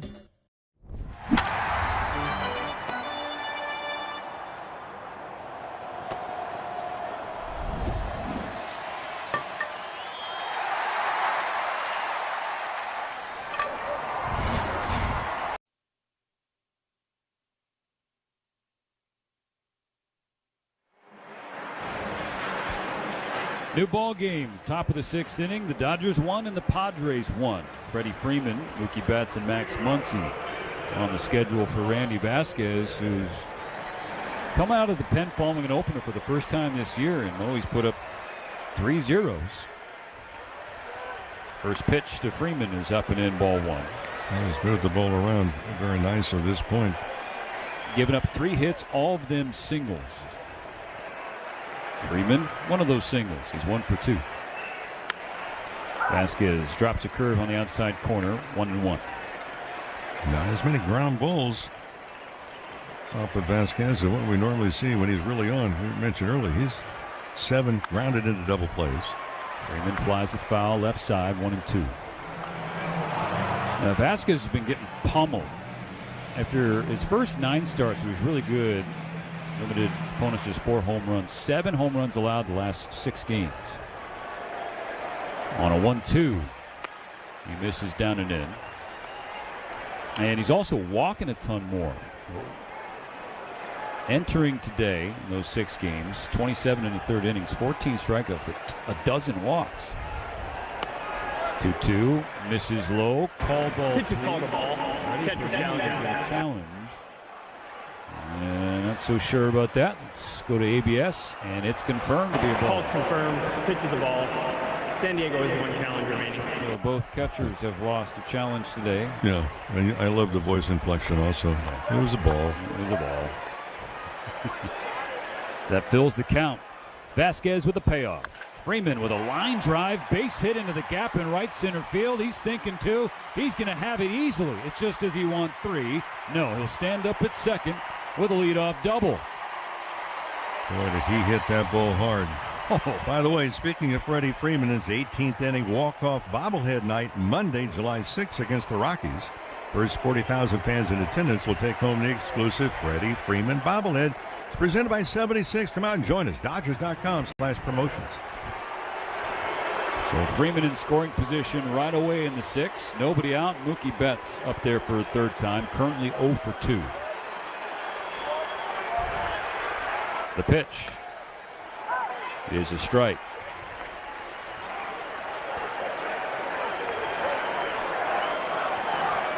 Four consecutive multi-hit games for Freeman. He's got hits in 27 of his last 35.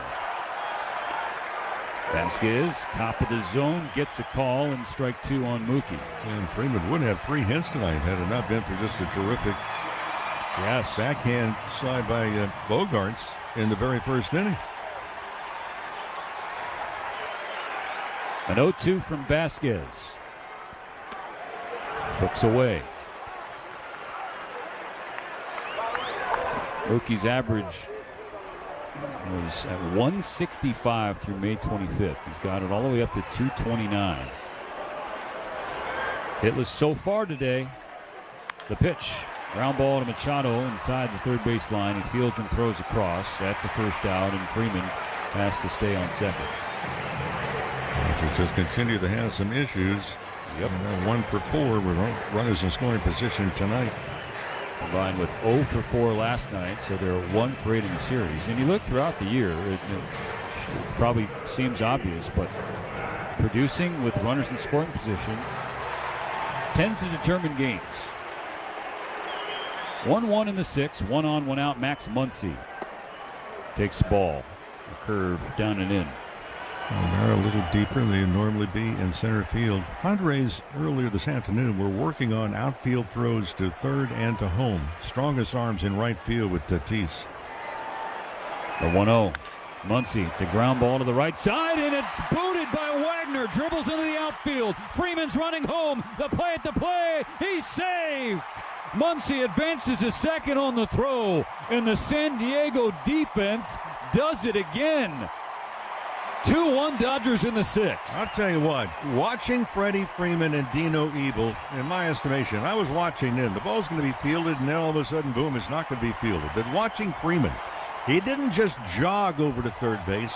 He ran towards third with a purpose. That allowed Dino Ebel to just give the windmill. Keep going, keep going. And for Freeman, because of the hustle and good judgment by Dino Ebel, the Dodgers take the lead. And Muncy took an extra base to get into scoring position. Still only 1 out. Tommy Edman, first pitch swinging, bounces it foul.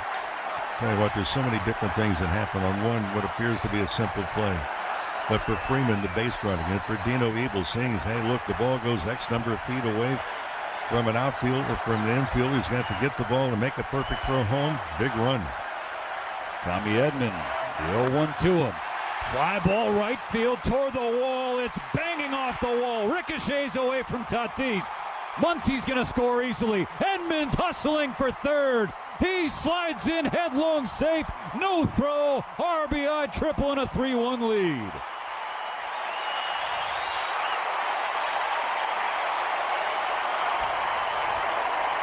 Tommy Edman coming back off the injured list has just allowed a whole lot of maneuverability for Dave Roberts in the infield, in the outfield, a switch hitter on top of it.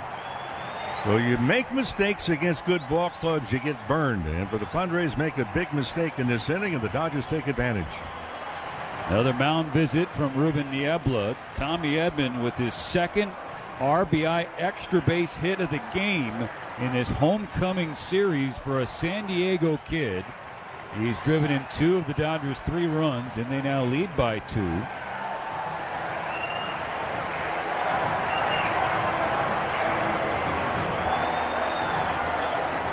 Now before the game, talking with some of the Dodgers staff members, and Scott Akasaki, the director of travel for the Dodgers for a long time, said, look out for Tommy today. There's something about him being back home, sleeping in his own bed, Mo. Like, you can't overstate what that can do for a ball player. He's got a ton of family and friends here in the stands, and he's putting on a show for him today. Mound visit complete, so Kyle Tucker will bat. Infield drawn in for San Diego. Edman on third, 1 out in the 6th, 3-1 to score. The pitch. Tucker bounces it foul of first. Edman's not able to get a real big lead at all. Machado, even with the bag, and he's only about 8 feet. He's going to keep Edman over there.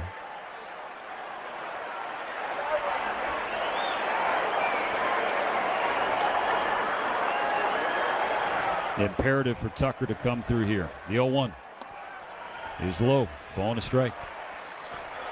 Tucker immediately starts to dig with his feet around the batter's box. I mentioned a couple weeks ago is that he's a digger. He's constantly rearranging the dirt in the batter's box and around the batter's box. He's 1 for 2 today. Singled his last time up. On a 1-1. Vasquez misses away with the fastball. Advantage Tucker.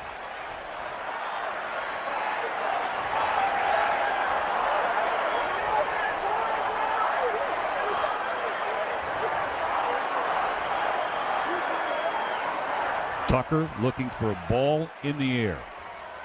On a 2-1. Tucker fouls it back into the top of the neck, and a fastball knee high inside corner. So far, Vasquez has been going in and out in this at bat with Tucker. Inside, outside. He's trying to come back inside again.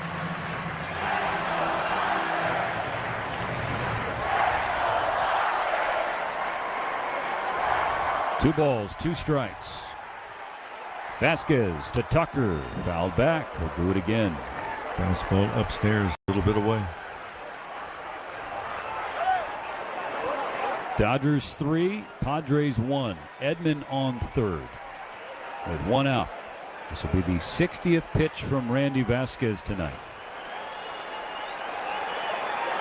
Another 2-2. Downstairs, full count. Dalton rushing, waiting in the wings on deck.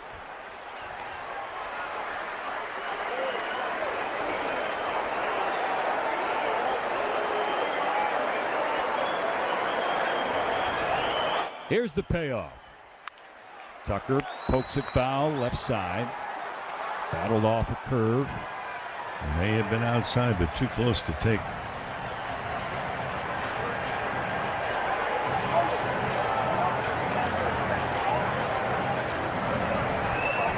Singled his last time up, now working a deep count. It's a full count, and this will be the 8th pitch from Vasquez. It's on the way. Tucker bounces another one foul, breaking ball toward the Padre dugout. It could be one swing, one plate appearance that helps a hitter lock back in. And for Tucker, the Dodgers really been waiting him to lock in all year outside a 2-week stretch.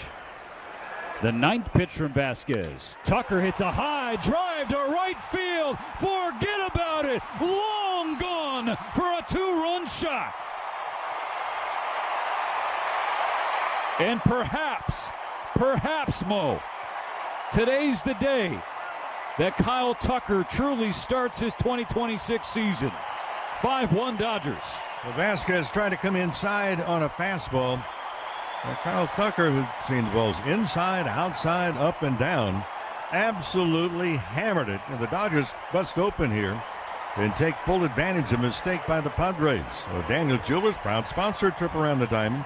Visit danielsjewelers.com/baseball for a free baseball bracelet and $50 off a $99 coupon.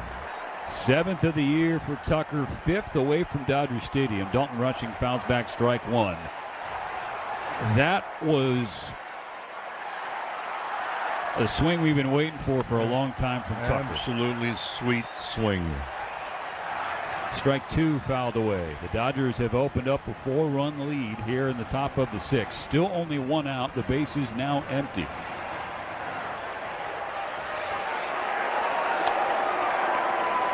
And really what opened it up, Mo, was another defensive miscue from the Padres, an error on Wagner.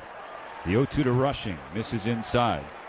Yeah, and Vasquez delivered the ground ball that he needed at the time to maybe get the double play. Turned into an error, and the inning just continued. On a 1-2, rushing, bounces a curve foul. The Dodgers with 3 extra base hits in this inning. They need a single for the team cycle in the 6th alone. Freeman doubled, Edman tripled, Tucker homered. A ball and 2 strikes, still the count on rushing. Bouncing the bat on his back shoulder. The pitch home is low. Rushing's 0 for 1 with a walk today, Mo, but he's just had a better presence in the box today. He has not been jumpy, flailing at everything. No, hit the ball hard last time up, ground ball to second base, but he was right on it when he hit it. 2-2. Rushing, high in the air, right center field. This one is gone. A home run. And the Dodgers go back-to-back here in the 6th inning off Vasquez. Tucker, then rushing to make it 6-1 LA.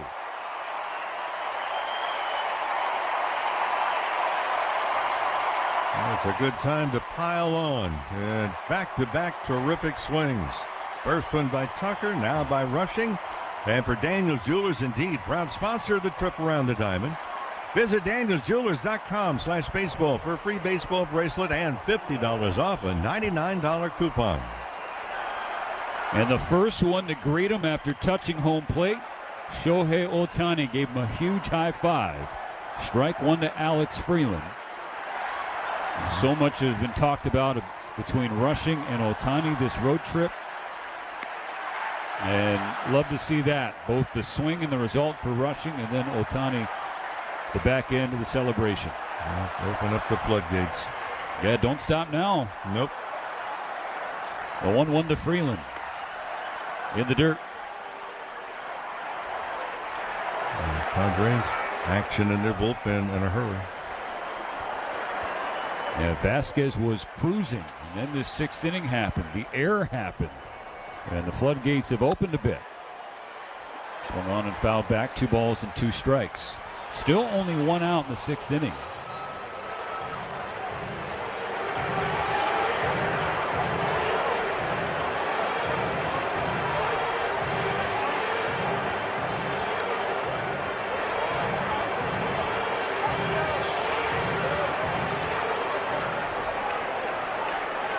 On a 2-2, Freeland, a big hack, fouling back a sweeper, stays alive in an even count.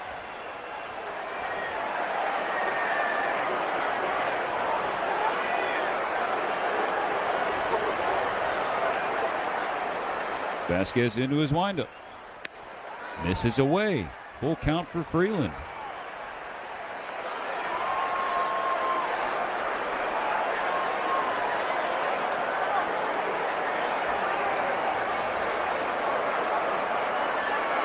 Waiting on a payoff.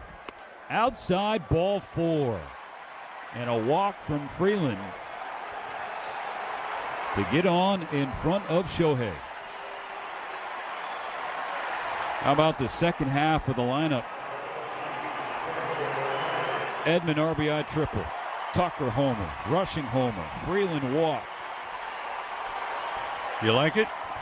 I don't hate it, partner. You ain't seen nothing yet.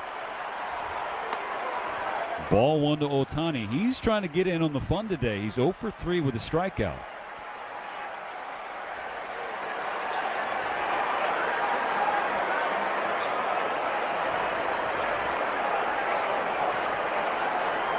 Vasquez's 1-0 pitch is in the dirt. Ball 2. Vasquez is approaching 80 pitches since he entered the ballgame in the 3rd inning. And this is the 29th coming up in the 6th inning alone. Ohtani in the driver's seat. 2 balls, no strikes. The pitch is scolded into right field, a base hit. Freeland will go from first to second. And it is a laser show for the Dodgers in this inning. And how much longer has Vasquez got? That's it. Here comes Craig Stammen. 79 pitches, 29 in the 6th. Vasquez can only record 1 out. And after cruising through his first 3 innings, Vasquez has been knocked out in the 6th. Padres to the pen. The Dodgers with 6 runs. Hit high and deep, on its way. Towering 3-run home run, Kyle Schwarber in a mammoth way. 29th home run of the season for Schwarber. Unbelievable. I mean, it's just incredible. And Jack Caglione goes into the water again. That is his 2nd home run of the game and his 4th of the series. That was launched. Still going. He ran out of room again. Add another homer to it. A 2-home run day. A phenom for St. Louis. A star in the making. Backing up is Walker. and he is at the track, and he jumps, and he makes the catch up against the wall. Jordan Walker robs Perez of a homer. Stanek pumped up, everybody pumped up. Thomas moving back, still going, leaping try. Oh, he caught it! Oh my goodness, he caught it! That is ridiculous. Colby Thomas is one of the best catches I've seen at this ballpark. Dominic Canzone, you think about this time a year ago, he was off the radar when you think about it, right? Canzone plugs this deep out to the gap. Right center field. Dom Canzone. An opening night bomb. And the Mariners have taken the lead. Well, Dom Canzone picking up right where he left off. This was a sinker, middle part of the plate. Got that foot down, all those adjustments he made with that swing and that lower half last year. A huge contributor. Join the thousands of fans at Children's Hospital Los Angeles and find your champion care at chla.org today. Locations all around Southern California. 5 runs in the top of the 6th and not done yet. Andy Pages is the 9th Dodger to the plate this inning. He'll face the right-hander Ron Marinaccio from a New York Yankee. Freeland on second, Ohtani on first. Pages in the box. First pitch. Misses upstairs, ball 1. Pages 1 for 3, singled in the 3rd. Marinaccio with a 3.72 ERA, 38 2/3 innings so far this year. Checks Freeland on second, comes home to Pages and misses outside, 2-0.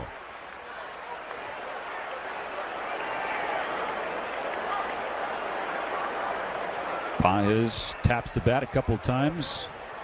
After a twirl of the bat, brings it to his back right shoulder. Marinaccio, third base side of the rubber. Out of the stretch. Pages a little late on a fastball, fouled away to the right side. Freddie Freeman led off this inning, doubled. Mookie Betts grounded out to third. And a routine ground ball to second base off the bat of Max Muncy, and Will Wagner, the second baseman, seemed to overshuffle. I don't know if it had some weird spin on it, but it dribbled into right field off of his legs. And then the Dodgers were off and running. On a 2-1 pitch, Pages checks his swing but fouls away strike 2. Edman with an error gave the Dodgers a 2-1 lead. Edman tripled in Muncy. Tucker with a homer. Rushing with a homer. Freeland walked. Ohtani singled, and here we are. The 2-2 pitch. Letter high, ball 3. Well, there's some more damage. Put the ball at the ground, still just 1 out.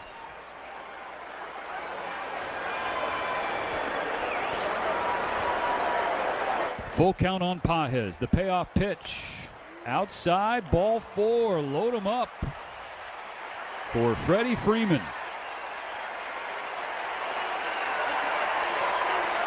Come out of the pen and he walked the first batter.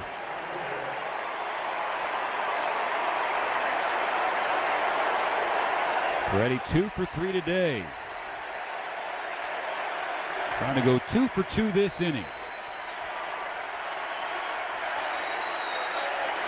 Bases loaded, 1 out, 6-1 Dodgers in the 6th.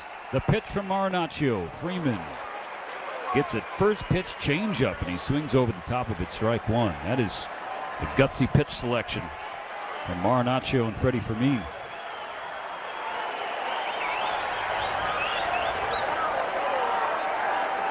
The 0-1. That's another change, but it dives low, and Freddie lays off of it.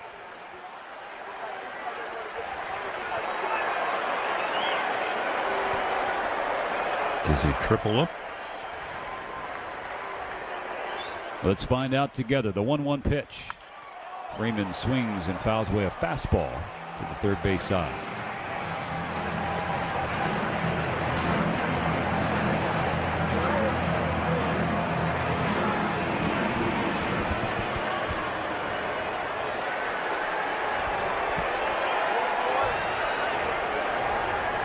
A ball and 2 strikes. With the bases loaded, the 1-2 to Freeman.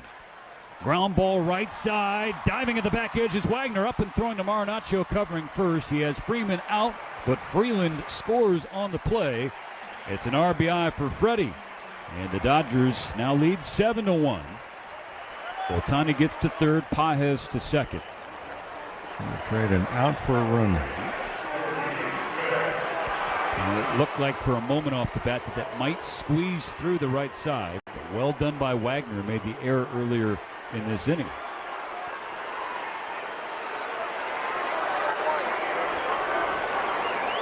Now Mookie Betts. Ball one way outside. Good work by Fermin to throw the backhand, his left glove hand reaching over toward the left-handed batter's box. Dodgers ahead by 6 in the 6th. Second and third. 2 out. Betts 0 for 3 so far today. Strike one, splitting the plate at the top of the zone. Dodgers a little payback. They lost last night 7-1. They lead in this one 7-1.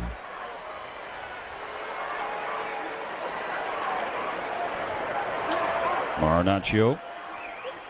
And his 1-1 pitch. Betts lifts it in the air, left center field, back toward the wall. This ball is gone! A home run for Mookie Betts. He has hit a homer in 3 straight games, and the Dodgers have blown it wide open in the 6th. Well, we mentioned open up the floodgates. They got all of them open. Double digits for the Dodgers. A 3-run homer from Mookie Betts. And the hits just keep coming. And for Daniels Jewelers, have been busy along with the Dodger hitters. Proud sponsor of the trip around the diamond. Visit DanielsJewelers.com/baseball for a free baseball bracelet along with $50 off a $99 coupon. Ball one to Max Muncy. The 6th inning continues. This crowd still buzzing.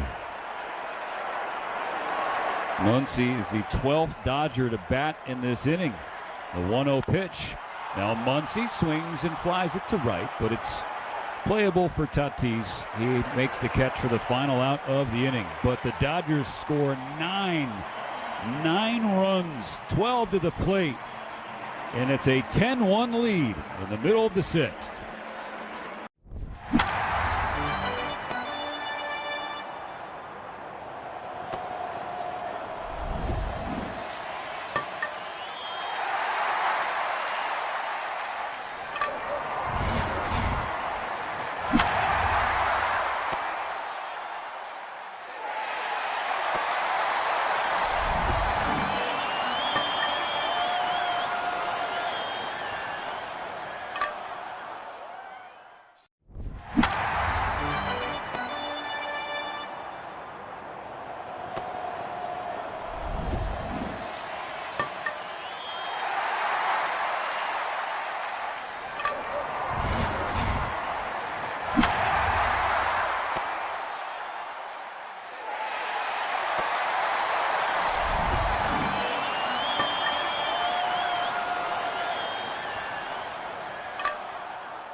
Now a 10-1 Dodger lead.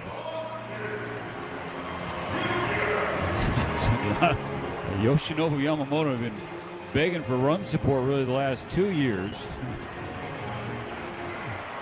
The Dodgers give them 9 runs in 1 inning. Top of the order for San Diego in the bottom of the 6th. Ball 1 to Tatis Jr. One thing about runs, you cannot just bank them and wait for a rainy day. You can't? Nope. No carryovers. Yamamoto misses with a splitter inside. 2-0 for Tatis. He's 0 for 2 today. This begins the 3rd trip through the order for the Dodgers starter.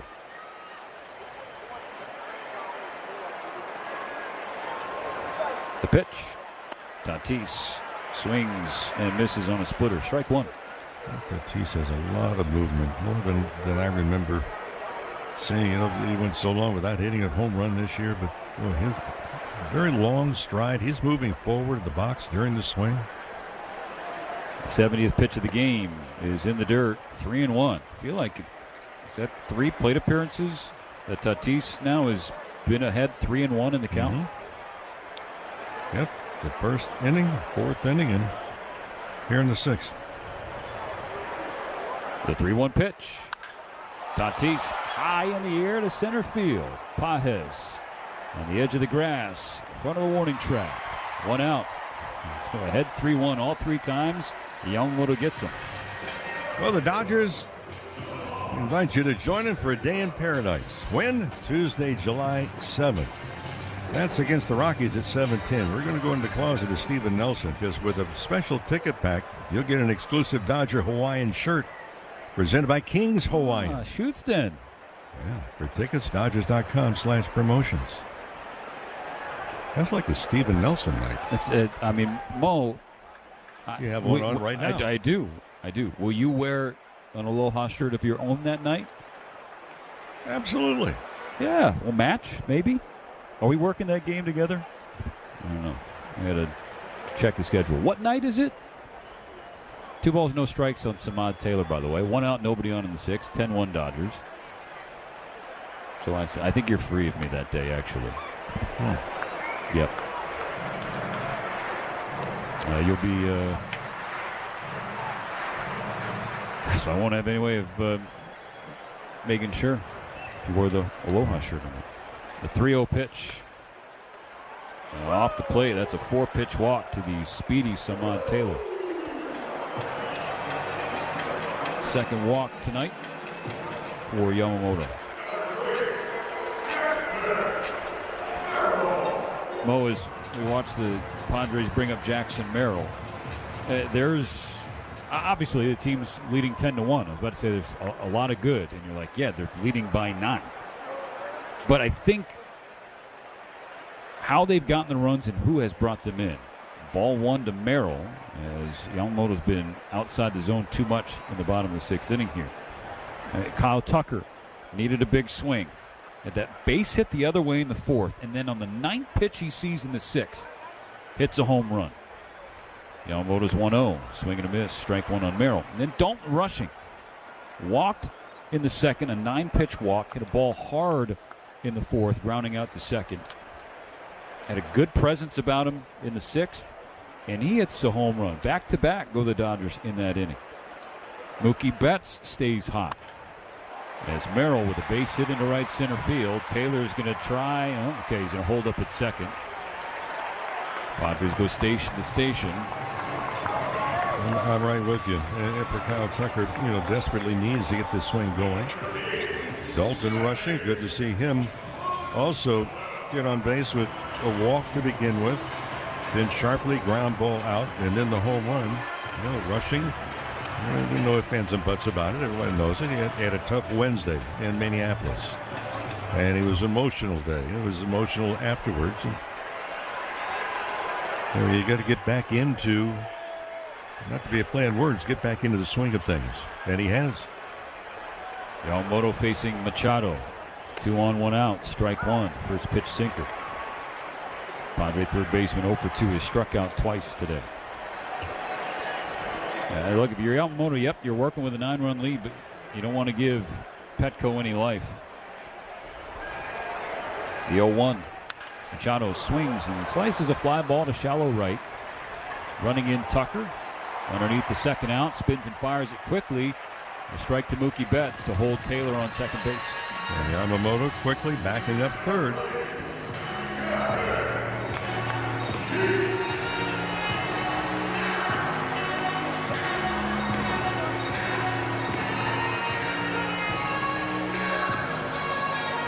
The lone Padre run is digging in now. It's Gavin Sheets led off the fifth with a home run on the first pitch Yamamoto gave him. 10-1 Dodgers, bottom of the sixth, 2 on and 2 out.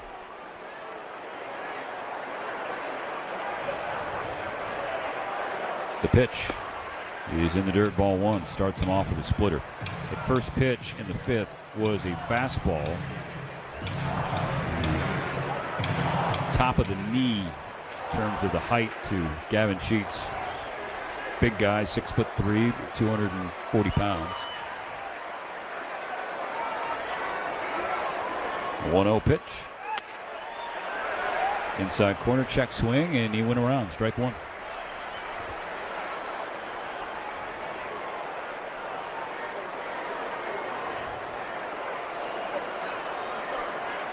Gavin's father, Larry, former big leaguer, steps out of the batter's box. Turned his career around after some time with the White Sox. Came to the Padres last year and become a mainstay. On a 1-1 pitch, slashes it foul, left field side. Would have been extra bases, but it was well fouled, the line, strike two. He's endeared himself to this Padre fan base. You know what nickname he's been given, Gavin Sheets? Sock it to me. Dairy Bonds. Come on, boy. You got that's pretty good. 1-2 pitch. See, now we got to laugh at her. Yeah, we broke him. We broke him, folks. Dairy Bonds for Gavin Sheets. He's 6'3", 235, 240 pounds. I like it. Don't like it when he hits home runs off Yamamoto. Just saying the nickname. Another 1-2, another foul ball, this time on the right side.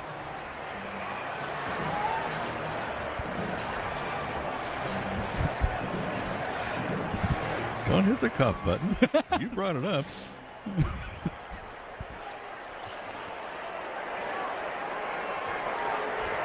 Yamamoto needs one more strike to get through the sixth inning.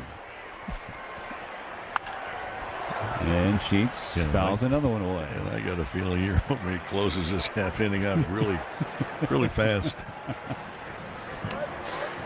Dairy Bonds, huh? Dairy Bonds. Yeah. 20 pitches for Yamamoto in the sixth. Padres are... Don't change the subject. I'm just trying to get... You're trying to get out of it. Back on the tracks here. Splitter outside, 2-2. I have been accused a time or two of leading broadcasts off the rails intentionally. Really? Yeah. That might shock you, the slanderous accusation. On a 2-2, Sheets lines a base hit into right field. That's going to score a run. Taylor hustles around from second, and Gavin Sheets has driven in both Padre runs. Going from first to third is Merrill, and it's now 10-2. Here's where you just need to turn off the spigot and not let that other side figure, hey, guys, we can score runs. Again, there's not been a gigantic windfall of runs by the Padres, but they made them hold up. They're trying to close the gap. Win last night, 8 games behind the Dodgers.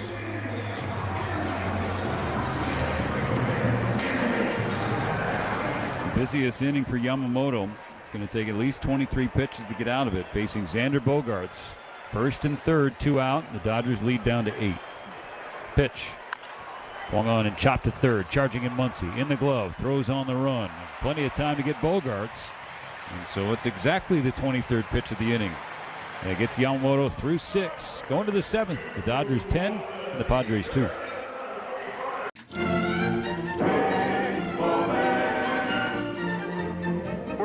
Field, Chicago, and this is the Pirate Trio, even though there's more than 3. Okay, guys? 1, 2, 1, 2, 3. The weather outside is frightful, and I am so delightful. I don't want to play, so let it snow, let it snow, let it snow. And there's a shot into left field. Stanton on his way around to score. The Yankees are on the board. First, it's 1-0 New York. Bouncer headed up the middle, and that's going to get through and drive in a couple of runs.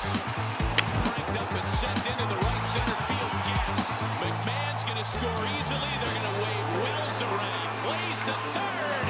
5-0 New York. Another one head for no man's land, but Harrison Bader read it well.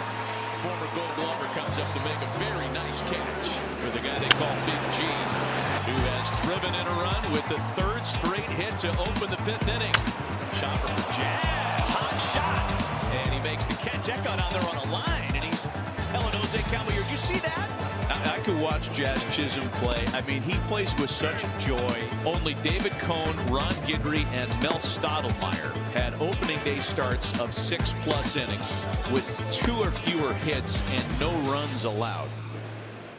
Puedes ser el dueño de grandes momentos del béisbol. MLB Auction te permite participar en la subasta de bates, bolas y jerseys autografiados, con artículos de tus equipos de grandes ligas favoritos, leyendas y jugadores. Visita auctions.mlb.com.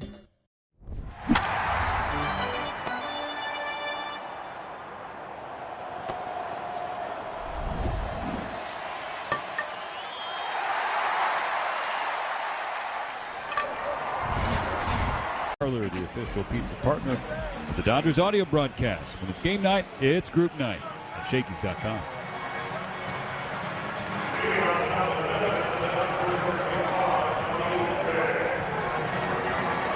Tommy Edman, Kyle Tucker, and Dalton Rushing will bat for the Dodgers in this 7th inning.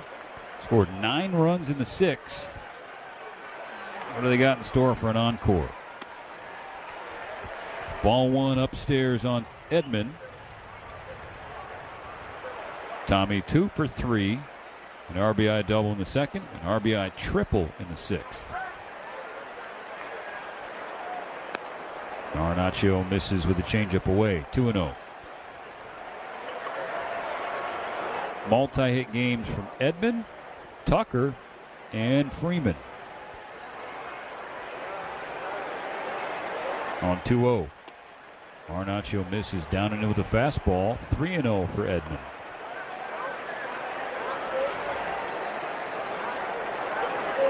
Garnacho, the 3rd Padre pitcher tonight.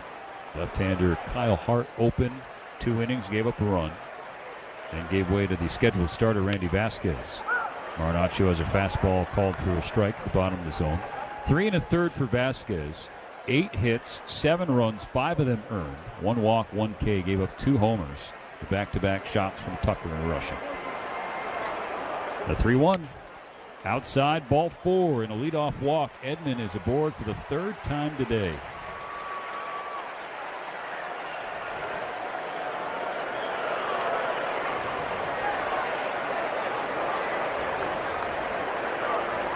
Now back to Kyle Tucker.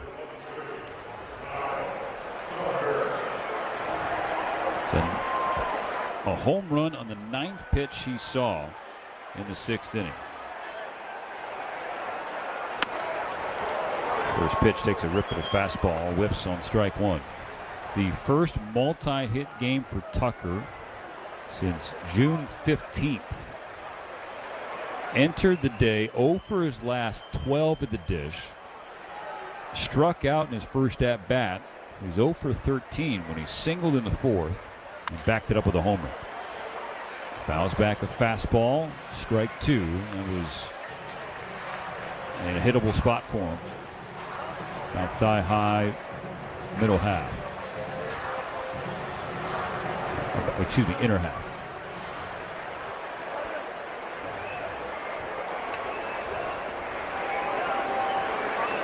The pitch. Upstairs in ball 1.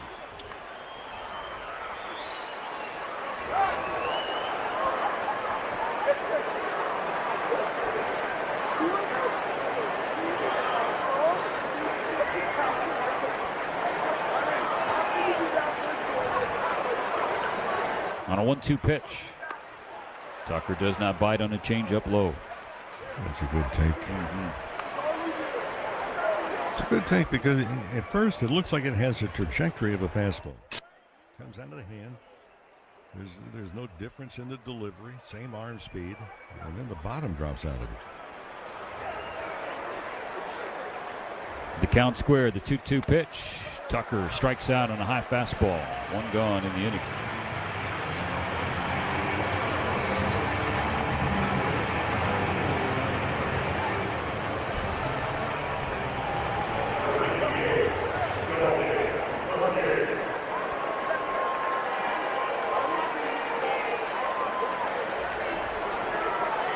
Now Dalton rushing.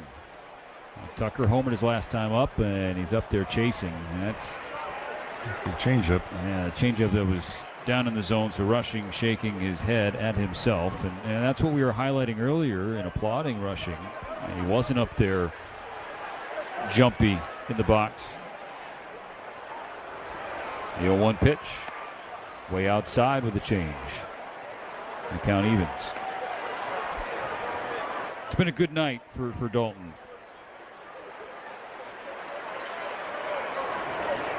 Nine-pitch walk, hit a ball hard for an out, and then hit a ball for a homer. 1 on, 1 out, 1 ball, 1 strike. The pitch. Rushing, pulls it in the air to right field, hooking toward the line. Tatis after it, and he makes the catch.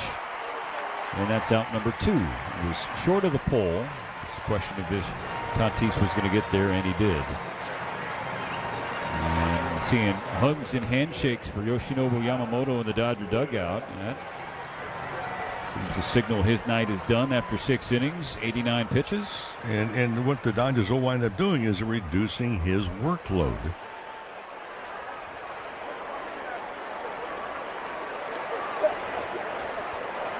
Bottom of the order, Alex Freeland. First pitch inside corner, but it was received awkwardly by Fermin. And so it's called ball 1. Freeland walked and scored in the 6th. He's 0 for 2 otherwise.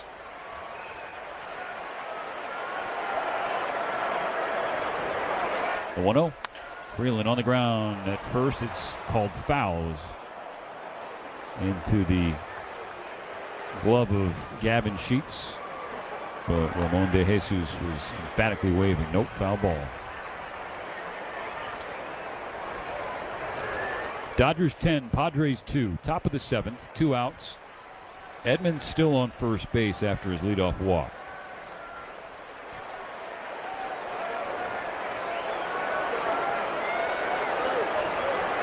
The 1-1 pitch. Freeland bounces another one to Sheets. This time it's fair, and Gavin will go step on first base by himself. So Edmonds' leadoff walk is stranded. We're stretching in Petco Park. The Dodgers leading San Diego 10-2. Yeah!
bottom of the 7th with LA leading San Diego 10-2. It's Kyle Hurt now on the mound. Mo, your first thought or two on Yamamoto's night? Well, I think overall he goes about his work in such a professional manner. He went 6 up, 6 down to open up the ball game. Leadoff single in the 3rd, and then the ground ball double play. A good play by Freeman over at first base. But he simply went to work, and I think the job of Yamamoto, he gives his ball club a chance to win a game every time he takes the ball. First pitch fouled away. Strike 1 for Hurt against Miguel Andujar. Pitching change here in the bottom of the 7th inning, which is brought to you by Bank of America, the official bank of the Los Angeles Dodgers. Andujar reached twice against Yamamoto, a single and a walk. Hurt's 0-1. A ground ball to Betts, a routine grounder. 1 away. So this game started with Kyle Hart opening for San Diego. And now the Dodgers are throwing Kyle Hurt, a San Diego kid, here in the bottom of the 7th. All right, first one to mix up the names. Owes the other a beverage. Deal? You got it. Handshake to seal it? Okay. Now, but it could be a wash. Will Wagner fouls away strike 1.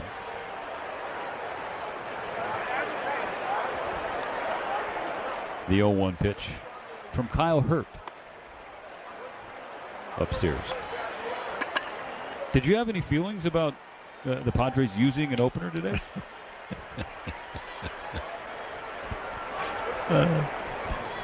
You're you like to salt the mind. On a 1-1, Wagner slaps it the other way in between Muncy and the line. Edman quickly cuts it off. It's an opposite field, 1-out base hit for Will Wagner. Well, let me put it this way. You've heard me say, I am not a fan of the opener. No. I think the bigger, who's going to follow? And if it's a starting pitcher, and here's my reason for it. Pitchers of all the players in all the categories, I think are the most regimented as to how they go about their job. Undoubtedly. 1 on, 1 out. First pitch to Fermin is strike 1. From X number of hours before a game, you go into the training room. Maybe you get stretched out. Maybe you get a massage, whatever it may be. Maybe you have an ache or pain needs to be addressed. Certain number of minutes before a game, you go on the field. They're very routine oriented. So then if you got someone else who's going to be the opener and you're going to come out of the bullpen, how do you change that routine to where it doesn't seem foreign to you? After a fastball upstairs, it's 1-1. The pitch to Fermin, swung on and fouled away right side, strike 2. And so that's why, obviously that conversation has come up a lot with Eric Lauer, for example, in the Dodgers staff. Came following an opener in his last outing in Minnesota. There was an issue in Toronto, but Lauer insists it's because of the communication. So the Dodgers communicated that early to him so he could prepare his routine. Hurt misses with a fastball, squares the count against Fermin. 10-2 Dodgers in the 7th. Yeah, because the starting pitching role is such a specialized area, and you are getting ready days before your outing. All right, you got your bullpen, your between start throwing session. Fastball again, misses his own. Full count on Fermin. Well, it's a mindset to the challenge that lies ahead, and how do you... It's difficult and feels uneasy if you take a shortcut and bypass X, Y, and Z. The payoff from Hurt. Fermin fouls it back. Still full.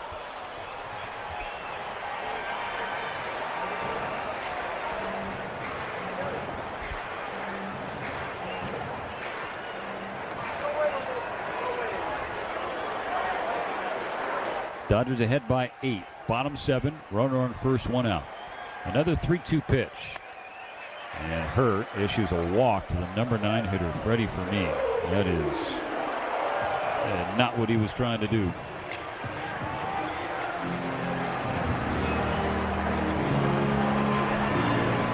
Freddie Fermin's on-base percentage. On-base percentage, not batting average. It's .245. That was entering today. He's 0 for 2. Now runners on first and second. Fernando Tatis Jr. is 0 for 3. Bottom of the order getting on for the top. First pitch is a changeup and strike one call.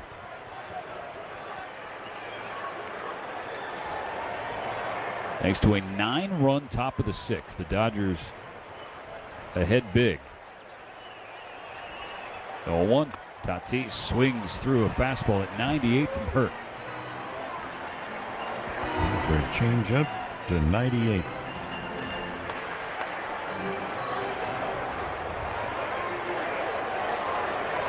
After a rough start to the month of June, Hurt trying to get back on track.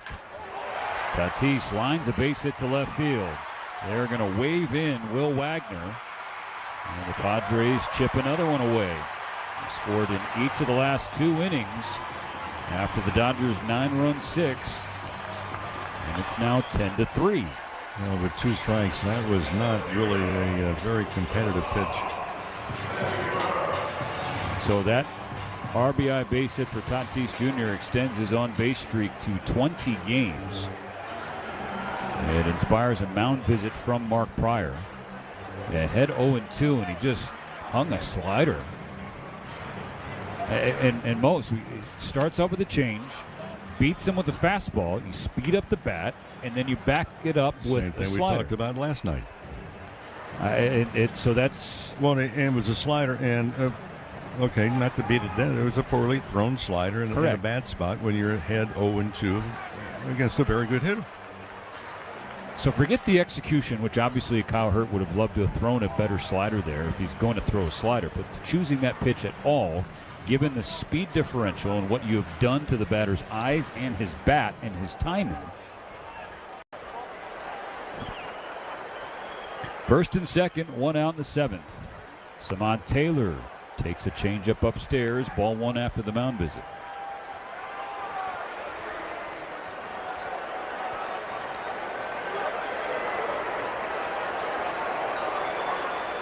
The pitch. Changeup in the dirt, ball 2. This is not what you want to do in the late innings. Even if you hang on and win, you don't want to have to hang on. Give a team life or momentum the rest of the night or into the series finale. Hurt misses low, ball 3. You also don't want to have to go to an extra reliever or 2. Yep. Especially with a day game tomorrow or any game to follow the next day. 18 pitches for Hurt, just 10 strikes so far.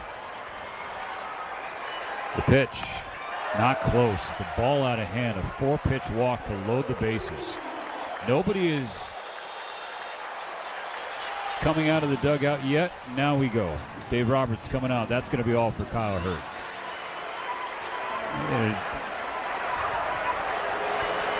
Come in with a 10-2 lead facing the bottom of the order. They're getting the first out. Single, walk, an 0-2 RBI base hit, and a 4-pitch walk to load the bases. So Alex Vesey is going to try and clean up Kyle Hurt's mess when we come back, and the Dodgers are. Bonds going after it, and a fan came lurching out of the stands. Bonds shakes his hand and now goes back to his position. Nixon heading over towards the corner, and the pole of a play. And so fired up, he's going to take care of that guy's bevy. I'm going to guess that we'll see that play again and again and again. Line shot that is caught by Jose Nieves. It hit his glove, it hit his head, and the ball bounced back in his glove. Here we are, Arlington, Texas. This is the Graham Slam Burger. So 2 patties, brisket, caramelized onion, American cheese, ranch aioli, or ranch mayo, if you will. Oh yeah, we're in Texas. Yeah. It's something that you definitely want to take a picture of and just put on the gram. I took a bite of it, but it still looks dope. It's a burger that looks great, but also delicious.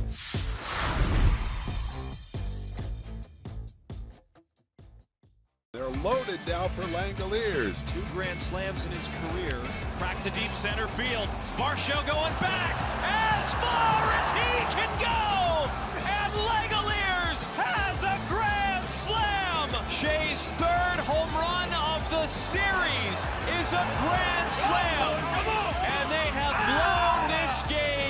wide open. And in grand fashion. Shea Langoliers can do no wrong right now. Puedes ser el dueño de grandes momentos del béisbol. MLB Auction te permite participar en la subasta de bates, bolas y jerseys autografiados, con artículos de tus equipos de grandes ligas favoritos, leyendas y...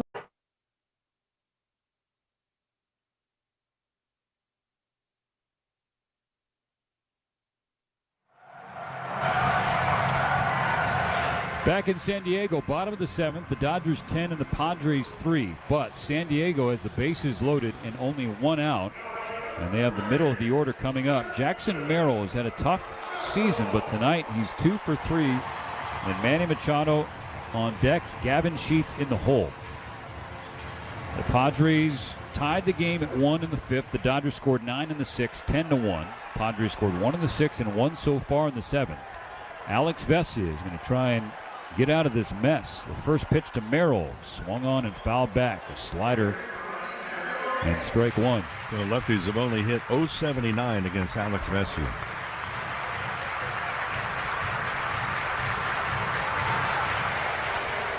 And the lead is 7, but it can shrink rapidly in a situation like this. Vesia kicks and deals. Merrill fouls back another slider, strike 2, and he's looking to the sky frustrated because he feels like the first slider was down the middle, and that's where it ended up. And then the second one maybe caught more of the plate than Vesia was hoping for as well. Got 2 strikes. Now looking for a third. Vesia's 0-2. Upstairs, ball 1 with the fastball at 92 miles per hour.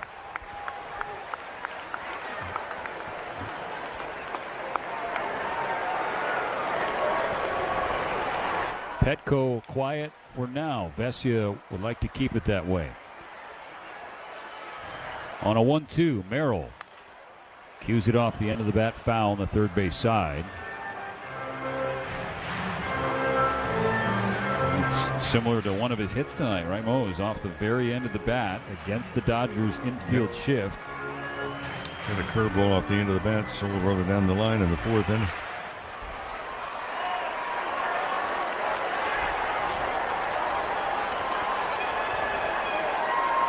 The count's still 1-2.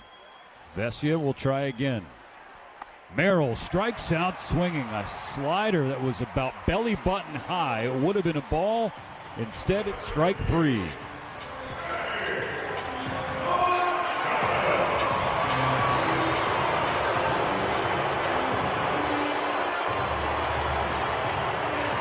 Not out of the woods yet. It's Manny Machado.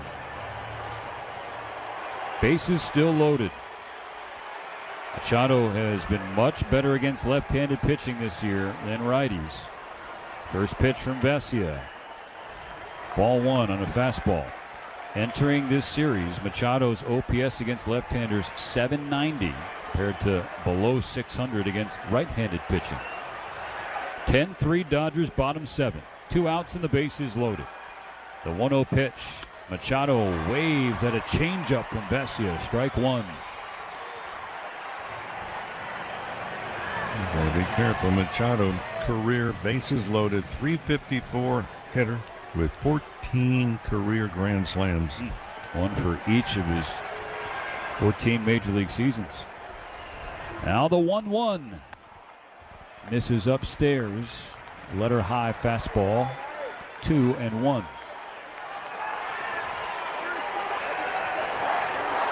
All the runners out on the bases belong to Kyle Hurt.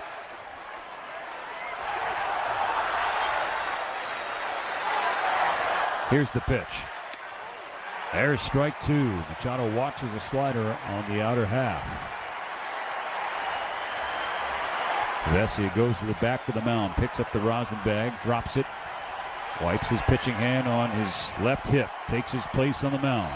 Ball in the glove, at the chest, hugging tightly ahead of the 2-2 pitch. It's on the way, and it's hit on the ground to the left side. Muncy to his left, has it, goes to second, in time. to get the runner and get the Dodgers out of the inning. So San Diego leaves them loaded. Craig Stammen holding the hand up, may want to challenge. They will not. So Vesia inherits the bases loaded and leaves them loaded. The Dodgers still lead 10-3.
Spa, the MVP for fun, food, and good times. Less than 90 minutes from wherever you are. Morongo, good times. Always great times coming down to Petco Park to watch the Dodgers and Padres. And the Dodgers lead San Diego 10-3, trying to even up this 3-game set on the road. Looking for some insurance. Top of the order at the plate, starting with Shohei Ohtani.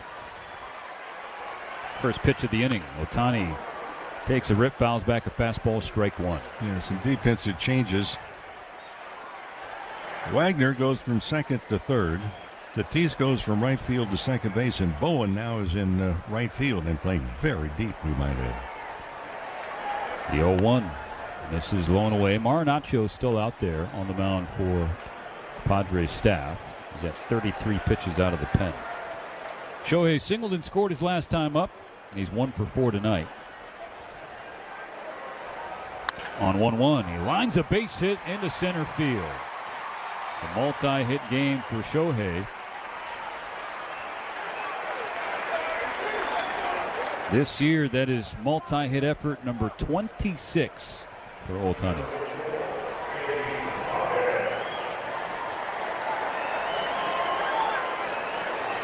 A leadoff single in front of Pages.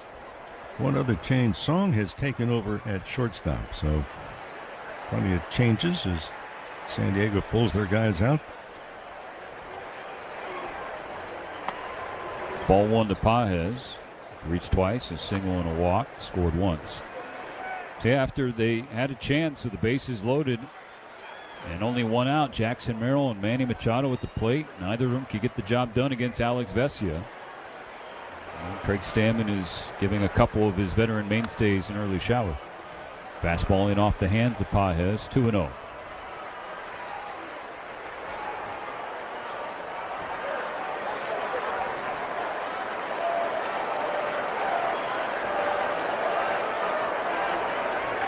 The pitch. A cutter floats in, ball 3.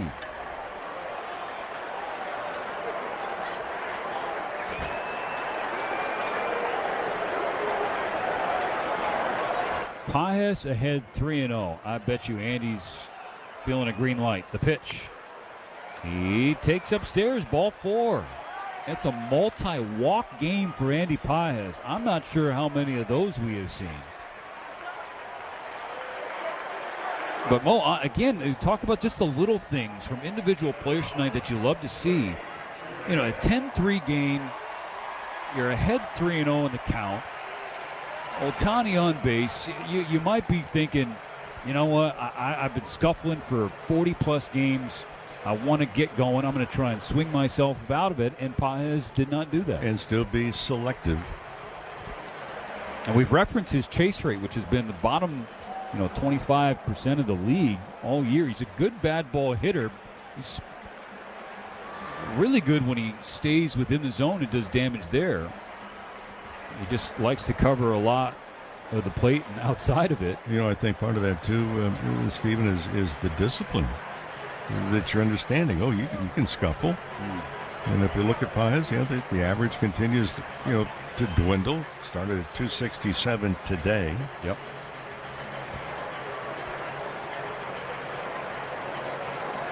First and second, no outs in the eighth. The Dodgers leading 10-3. Freddie Freeman has 2 hits, 1 run scored, drove in a run as well. The pitch, and Freeman fouls back a first pitch fastball. Dwayne McDonald, our MVP, right on the spot with it. The last multi-walk game for Andy Pages, August 10th, 2025 against Toronto. Wow. Marinaccio out of the stretch. This is downstairs. When Dwayne goes fishing for a stat or a note, he normally catches it. I don't call him the MVP just for nothing. You know what I mean? On a 1-1, Freeman slices it foul, left field side. Well, we don't say it because he's here, but we're talking about, in my estimation, the best in the business. The best in the business. And we see that when we travel and go to other areas, and they come in to they all stay. L.A. And I'm kidding. The first guy that they come and see is the professor behind us. On a 1-2, Marinaccio misses upstairs.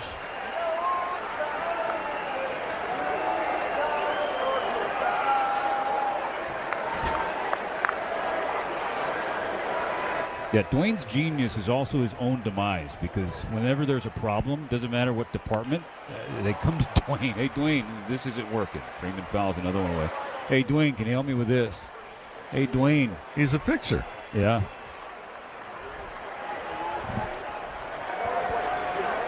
I can tell the Dodgers are leading. That's right. You know how?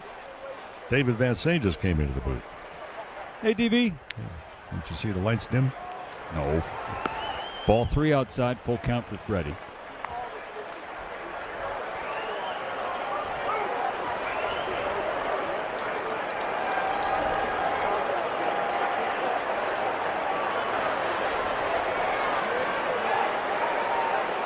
Marinaccio looks at Ohtani on second. His payoff to Freeman. Roped into right field, a base hit. Dino Evil will put the stop sign up. And the first 3 Dodgers are aboard safely to begin the 8th. The bases are loaded. Nobody out. And Mookie Betts is coming up to the plate. And who will he face? Marinaccio. Craig Stammen, top step, and here he comes. For Freeman, 3 hits. He's made 2 outs. One was on a terrific play in the first inning that robbed him from a base hit. And the other out that he made in the 7th inning still produces a run with an RBI. What a night for Freeman. What another night for Freeman. Te encantan los jugadores. Te encanta el juego. ¡Y se fue! Ahora puedes ser el dueño de grandes momentos del béisbol. MLB Auction te permite participar en la subasta de bates, bolas, jerseys autografiados y más, con artículos de tus equipos de grandes ligas favoritos, leyendas y jugadores agregados toda la temporada. Cada artículo es autenticado por MLB para asegurar que lo que llega directamente a tu hogar es original. ¿Quieres una parte del juego? Visita auctions.mlb.com. Tommy gets on this one, drives it to center. This one's on its way, and there it goes. Tommy Troy way up on the batter's eye. That's his 3rd, and it's 3-2. Well, you said it, Gonzo. He got a fastball and he hit it 444 feet. Look at that pitch, 98 right down the middle. 110 off the bat. Tommy sits on that fastball and hits it out to dead center field. Well, we certainly served it up over the plate. This is a burger fit for a home run king, the 99 burger in honor of Aaron Judge. They sell a bazillion of these at Yankee Stadium. It looks pretty good. I feel like we passed the test. What about you? I think so.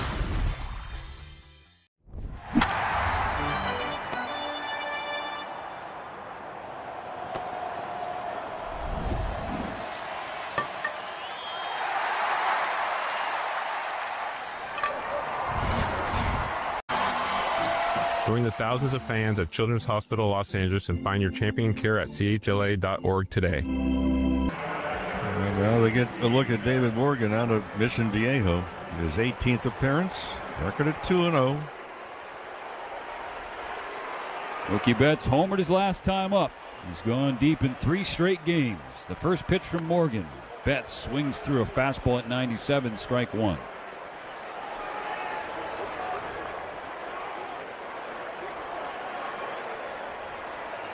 Betts now tied with Raul Mondesi, the 8th most home runs in LA Dodger history, 163.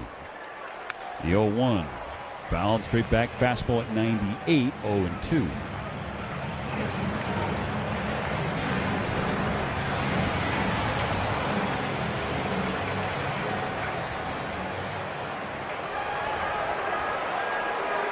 Ohtani on third, Pages on second, Freeman on first. Betts at the dish. The 0-2 pitch. Foul all the way. Another fastball.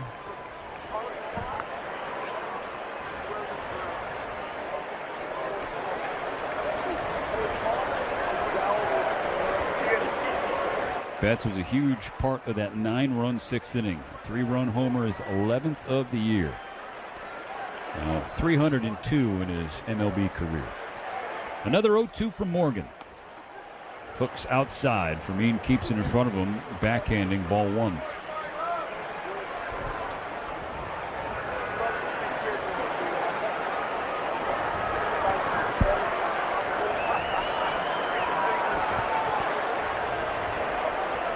The 1-ball, 2-strike pitch from Morgan to Mookie is low, 2-2.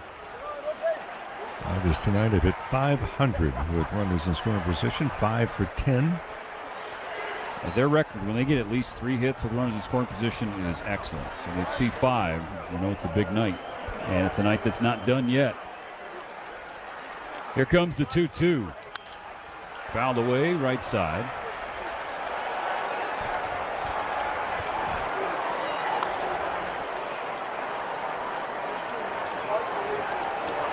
The fact that Betts' recent surge, Mo, has come with some pop is tremendous for the Dodgers, obviously, but more so for Mookie and his mindset.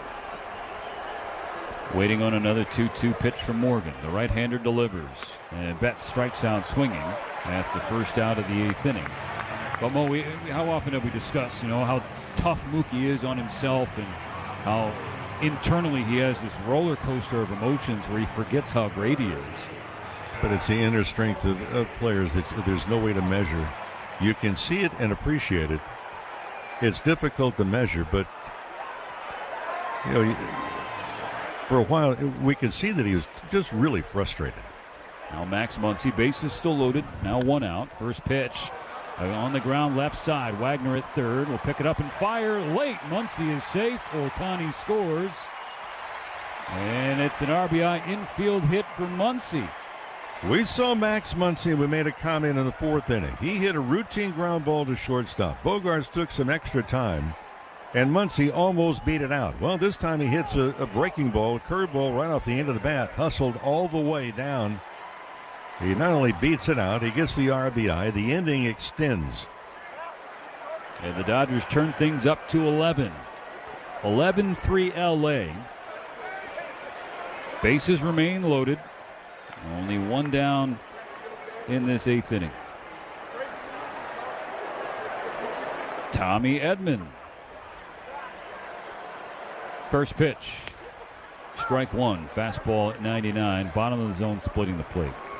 Edman began his night offensively, tripling an RBI double in the second, an RBI triple in the sixth, and a walk in the seventh.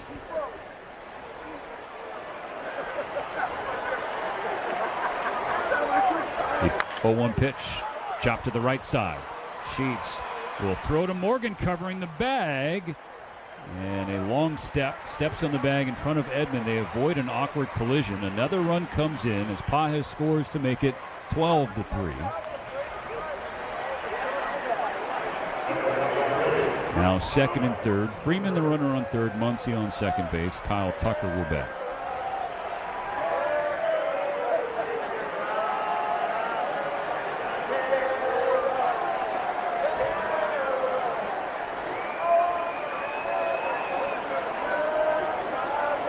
First pitch.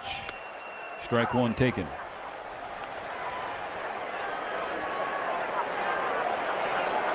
Tucker 2 for 4. A single and a two-run homer sandwiched between a couple of Ks.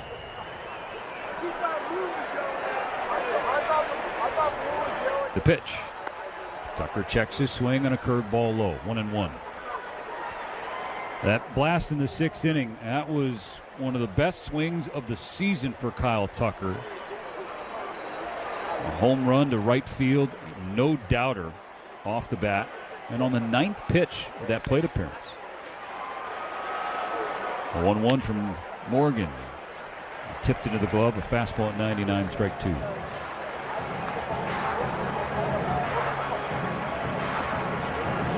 Went 398 feet. And 107 miles per hour off the bat, Tucker's home run. Behind in the count, 1-2. Here's Morgan. And Tucker fights it into left center field, a base hit. Freeman is in, as is Muncy. And Kyle Tucker has a 4 RBI night. The Dodgers ahead by 11. Well, it's been a good night, and the swings have been right there. They've not all been easy pitches to hit. This one was up and out over the plate a bit. But boy, what a delight it is to see different swings that we've seen tonight, more consistent. The other part, too, is the Dodgers continue tonight to be selective with pitches that they're offering it. The inning continues. Tucker on first with 2 down. Dalton Rushing whiffs on a slider, strike one. The Dodgers up 14-3. Here in the top of the 8th, and Padre fans stream into the exits here at Petco Park. There will be a rubber match on Sunday. Fastball outside corner, strike two on Rushing. Rushing went deep in the 6th. The Dodgers scored 9 as a team and hit for the cycle as a team. Freeman with a double, Edman with a triple.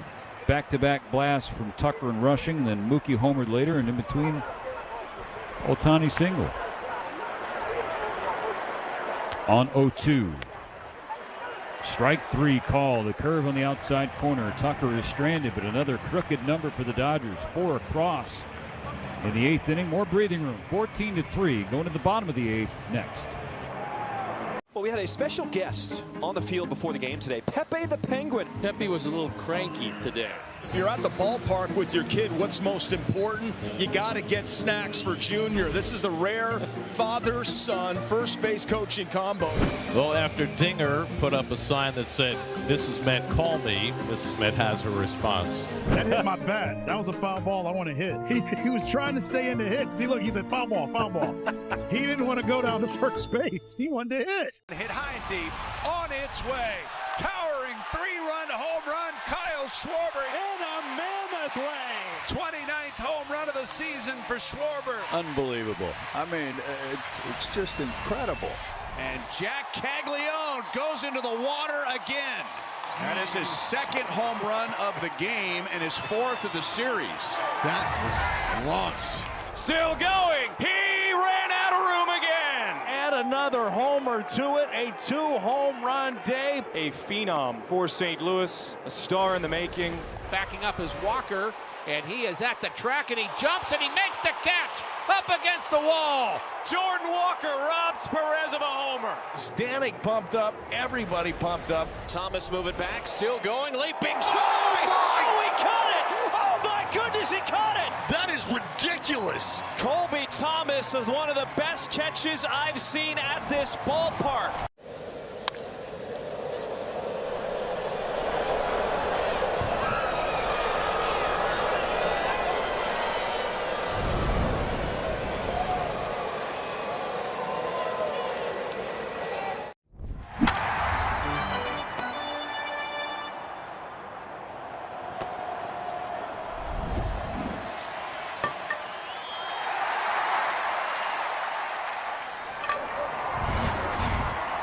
California.com. Dodgers up big in Petco Park, 14-3. David Vassay came into our booth, Mo. He channeled the late great Chick Hearn and said this one's in the refrigerator. And yeah, it does appear that the jello is jiggling. He needs 6 more outs to even the series. David's happy because he will have multiple choices for a post-game guest. Strike one from Jack Dreyer out of the pen to face Gavin Sheets. What'd he tell you? Nothing. 32nd game for Dreyer. His ERA 3.69, a record of 3-1. Misses with the slider, low and outside. Gavin Sheets has driven in 2 of the San Diego runs tonight. Solo home run in the 5th and an RBI base hit in the 6th. Dreyer gives him a fastball and strike 2. Top of the zone, splitting the plate.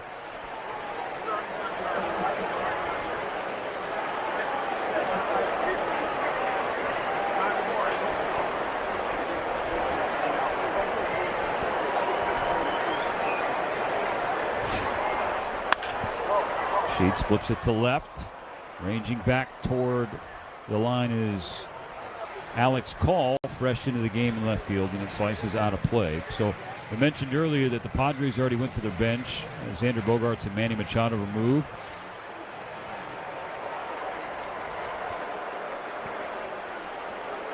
And the Dodgers have done the same. Mookie Betts is out. Freddie Freeman is out. Ryan Ward at first base. Freeland now at short. Tommy Edman comes from left to second, and the aforementioned Call in left field. Ball and 2 strikes on Sheets. The pitch. Lined into center field, a base hit. So last night, Dreyer got Sheets. Tonight, Sheets gets Dreyer.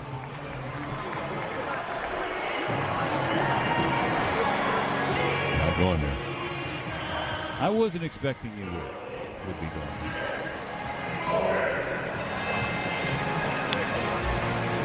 Unless. No, I'm kidding. It's a 3-hit night for Gavin Sheets. And now Jace Bowen, batting in Bogaerts' spot, takes ball 1 downstairs.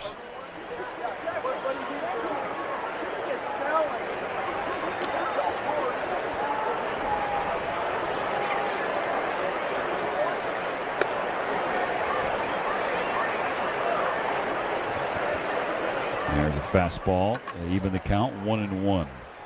First plate appearance for Bowen.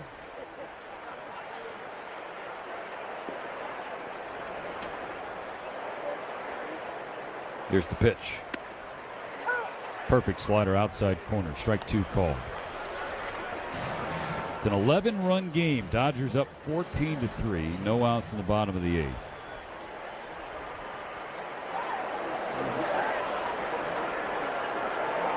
On a 1-2, Bowen chops it to short, charging in Freeland. The flip to Edman. They're going to get Sheets, and only Sheets. Speedy Bowen was racing down the line. No throw even attempted from Edman.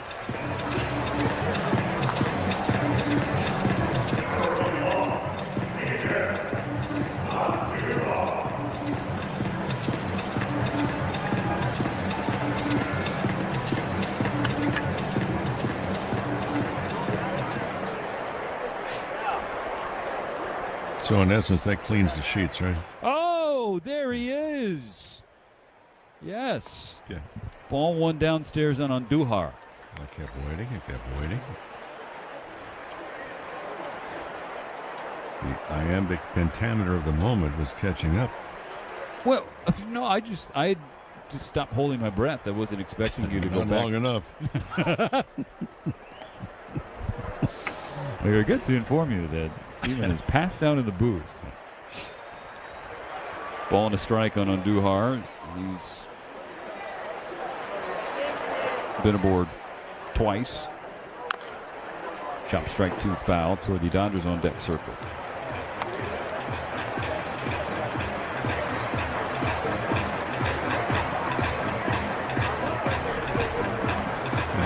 I say we'll have a boring Dodger talk tonight. You know why?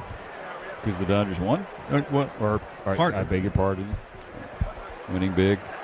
Not done yet. Another chopper foul. What do you got? No, there's one guy that only calls when the Dodgers lose. Oh, is this your guy in Newport? Yeah, but the good news is he doesn't call often. Is it Ken? Yeah, see, I'm an avid listener, DB. Ken, if you are listening, just shock the world. Yes, same number.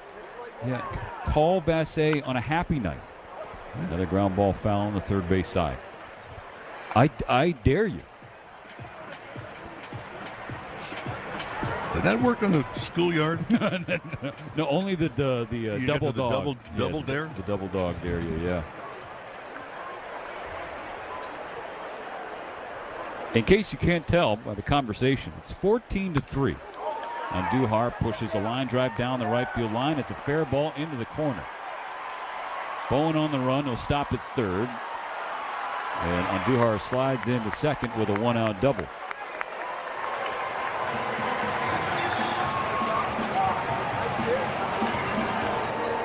So ahead of him 1-2. There's a high fastball, and Andujar kind of looked like just a survival slash, and instead he has a two-base hit.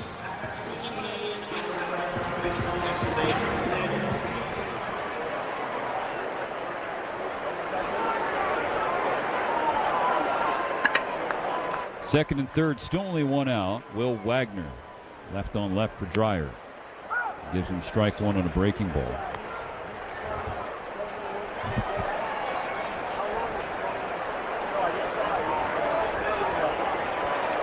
Got some great tidbits from Dwayne McDonald. Pass along to you in a moment. Strike 2 from Dreyer.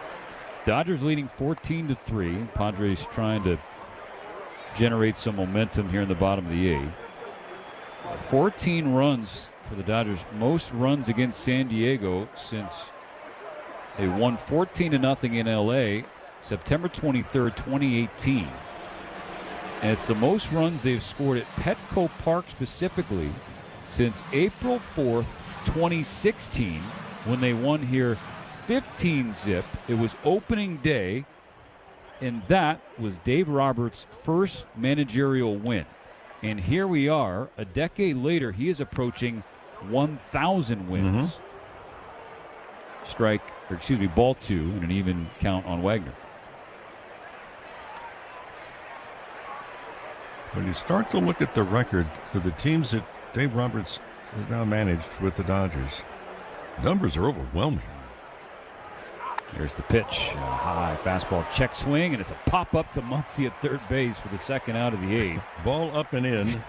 Wagner trying to get out of the way of it. It hit the bat before it hit him. Yeah, it would not have hit him, but boy, that's a frustrating at bat. Yeah, that's a tough out. If the Dodgers hold on tonight, it'll be victory 997 for Roberts. A.J. Hinch, the Tigers' former Astros manager, is 1 victory shy of 1,000. And as Hinch's Tigers lost to his former employer, the Astros, tonight. And Hinch managed more games. Oh, correct. Yeah. The pitch. Upstairs 2-0 on Freddie Fermin, the number 9 hitter. I mean, you look at the competitive ball clubs that Dave Roberts has had. Because I remember the very first spring training he took over. Remember, he was the bench coach for Buddy Black here with San Diego before he got the Dodgers managerial job.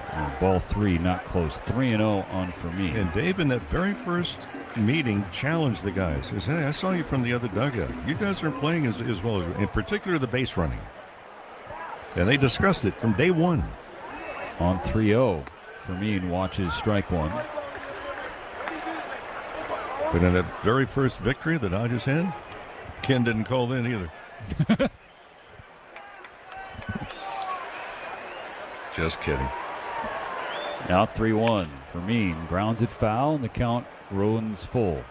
14-3 Dodgers, bottom 8, second and third for San Diego. 2 away. Fernando Tatis Jr. on deck.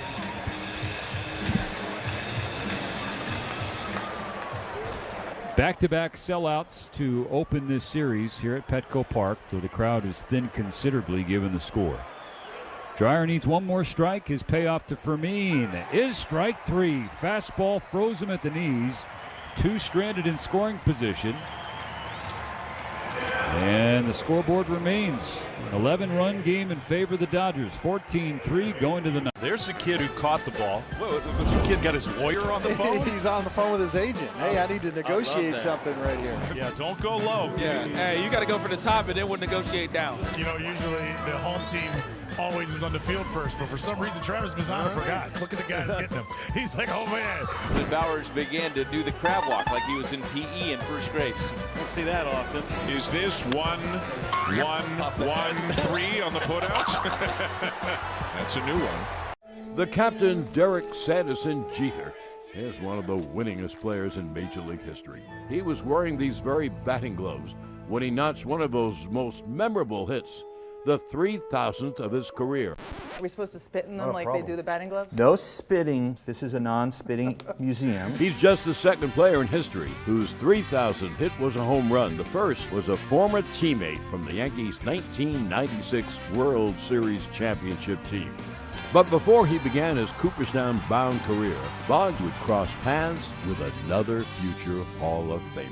September 6, 1995, the Iron Man played his 2,000th 131st consecutive game, surpassing the unbreakable record of the Iron Horse. Now that's how you pass the torch. Go to baseballhall.org to plan your visit to the National Baseball Hall of Fame and Museum in Cooperstown, New York, and catch every episode of Hall of Fame Connections on MLB.tv.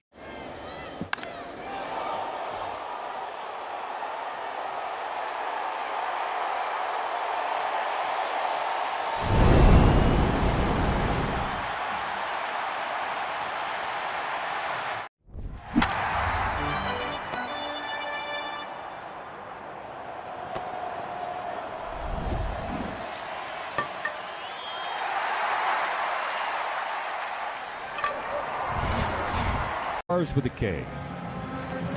Ninth inning, the Dodgers 3 outs to get more insurance, though they don't necessarily need any. They lead 14-3. It was a lengthy last half inning from Jack Dreyer. Needed 27 pitches, but Mo, he bent a little bit but did not break. It was second and third, only 1 out, and he gets out of it unscathed to put up a 0. Position player on the mound. It's the backup catcher, Rodolfo Duran.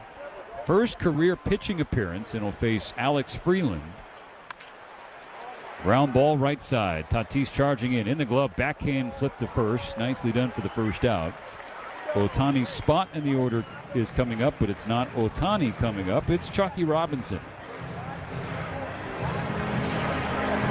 Well, Chucky has something to talk about, too. You know, one year I actually pinch hit for Shohei Ohtani. That's right.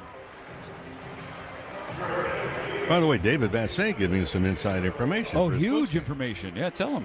And for those that are going to hang around for the post-game Dodger talk, Dave is actually going to give away a Dodger jacket that... As Chucky Robinson dumps strike 1 foul on the left right field side. Dodger jacket that Dave Roberts has actually worn in the dugout during a game. It's something that he and Dave have worked out. So that's going to be the best caller is primary source of information. Robinson swings and pops it straight up on the infield. Coming in from short is Song. 2 out.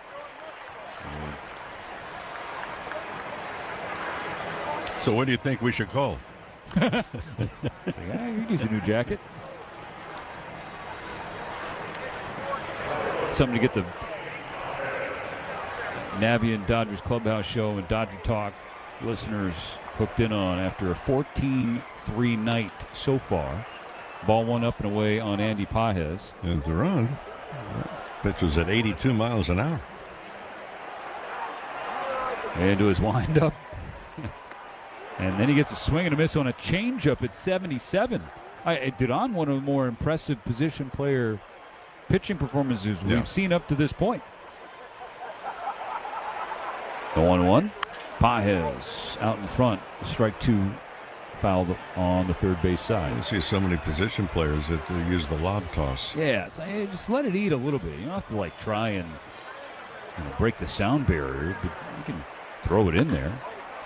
Pages lines it left center field, and it's over the head of Taylor. One hops off the warning track and into the first row into some excited Dodger fans' hands. Pages with the 2-out double, and he's on for the 4th time in this game.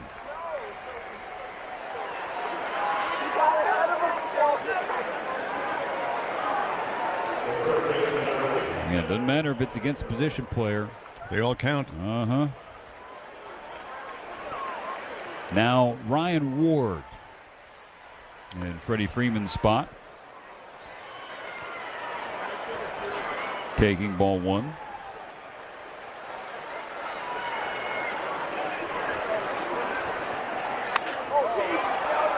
Roped into right field. That's down for a hit. An RBI for Ward. Scoring Pages 15-3. Yeah, you want to tell Ryan Ward that's only off a position player? I don't think so.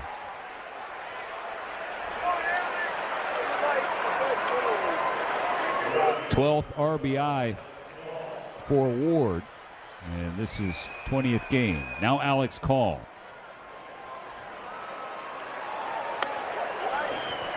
Takes ball 1 low.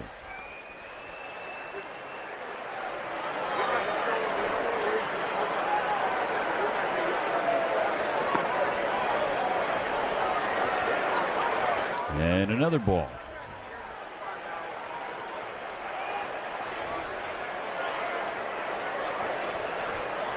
The pitch.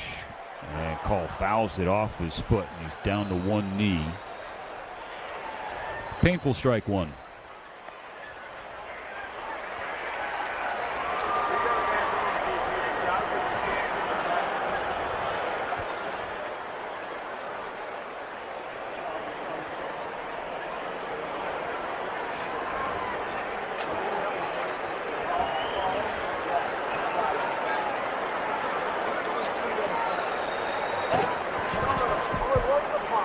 The pitch. Call pops it in the air just beyond short. Song on the grass comes toward the dirt, makes the catch for the final out. So the Dodgers back-to-back 2-out hits, scoring another run 15-3. Coming off AL Player of the Week honors, where he hit over 400 with 3 homers, Bobby Witt Jr. was all gas, no brakes. And grounded inside the bag and up the line. Played poorly off the sidewall by Carpenter. How far will Bobby go? And Vance Wilson is going to let him come to the plate. He is in there. To say Bobby is on a tear is an understatement. His gap-to-gap power and that lightning speed have him among the major league leaders in hits, stolen bases, and WAR. He also just happens to be one of baseball's premier defensive players. Goodness, that's why he's one of the best in the game. That is how you win a Gold Glove in back-to-back seasons, and last year earned a Platinum Glove. Baseball fans are bearing witness to something special. He's their go-to guy in all situations, whether it's defensively, offensively, running the bases. Complete player. A primetime player in his prime. It's a 5-man umpiring crew here today, and this young superstar is in the stands. And did their feet get tangled up? Yeah, so Hoppy tripped, or he might have caught that ball. There's a fastball. There's a flying bat. It's a high car. And that ball is off the ladder. It's actually off the ladder. You never see that. Haggerty is on with an infield hit. A little tumble behind the mound. Hat fell off. That was awesome. I mean, you just don't see that. And even though you're dejected down 3. First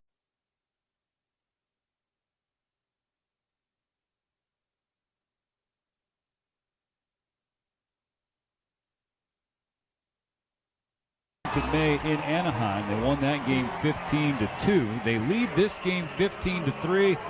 Position player on the mound for the Dodgers, it's Miguel Rojas.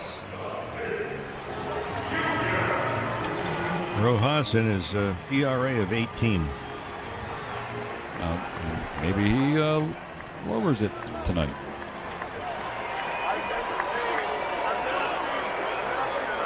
First pitch to Tatis. He just whiffed, or did he foul the Ephus pitch? He's smiling right now.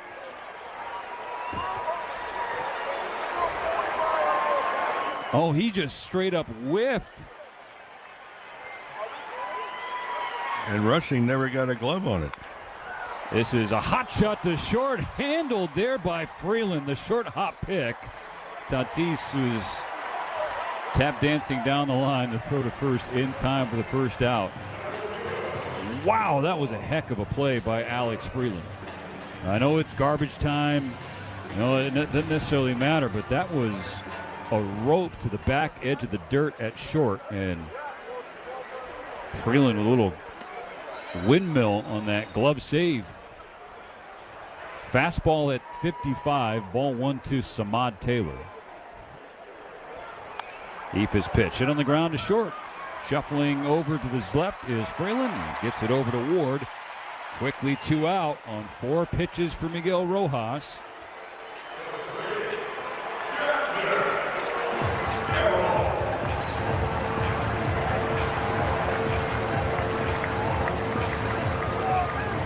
By my count, 10 different Dodgers reached safely, 10 scored a run, 9 had a hit, and 7 drove in a run. Merrill pushes a high fly ball to left field. On the warning track is call. That's a win for LA. They take game 2 from the Padres in blowout fashion. 15-3 the final score. 15 runs on 17 hits, no errors. They left 7 on. The Dodgers, who improved to 53-30. The Padres 3 runs, 9 hits, 1 error, 9 left on. They fall to 43-38. Yamamoto gets his 8th victory of the year. He's now 8-5. Randy Vasquez charged with his 6th loss. He's an even 500 on the year. It took 3 hours and 7 minutes, but Mo, as you say, you'll wait all night for a victory, and the Dodgers got one. Well, it seemed longer for San Diego on their side of the field, no question about it.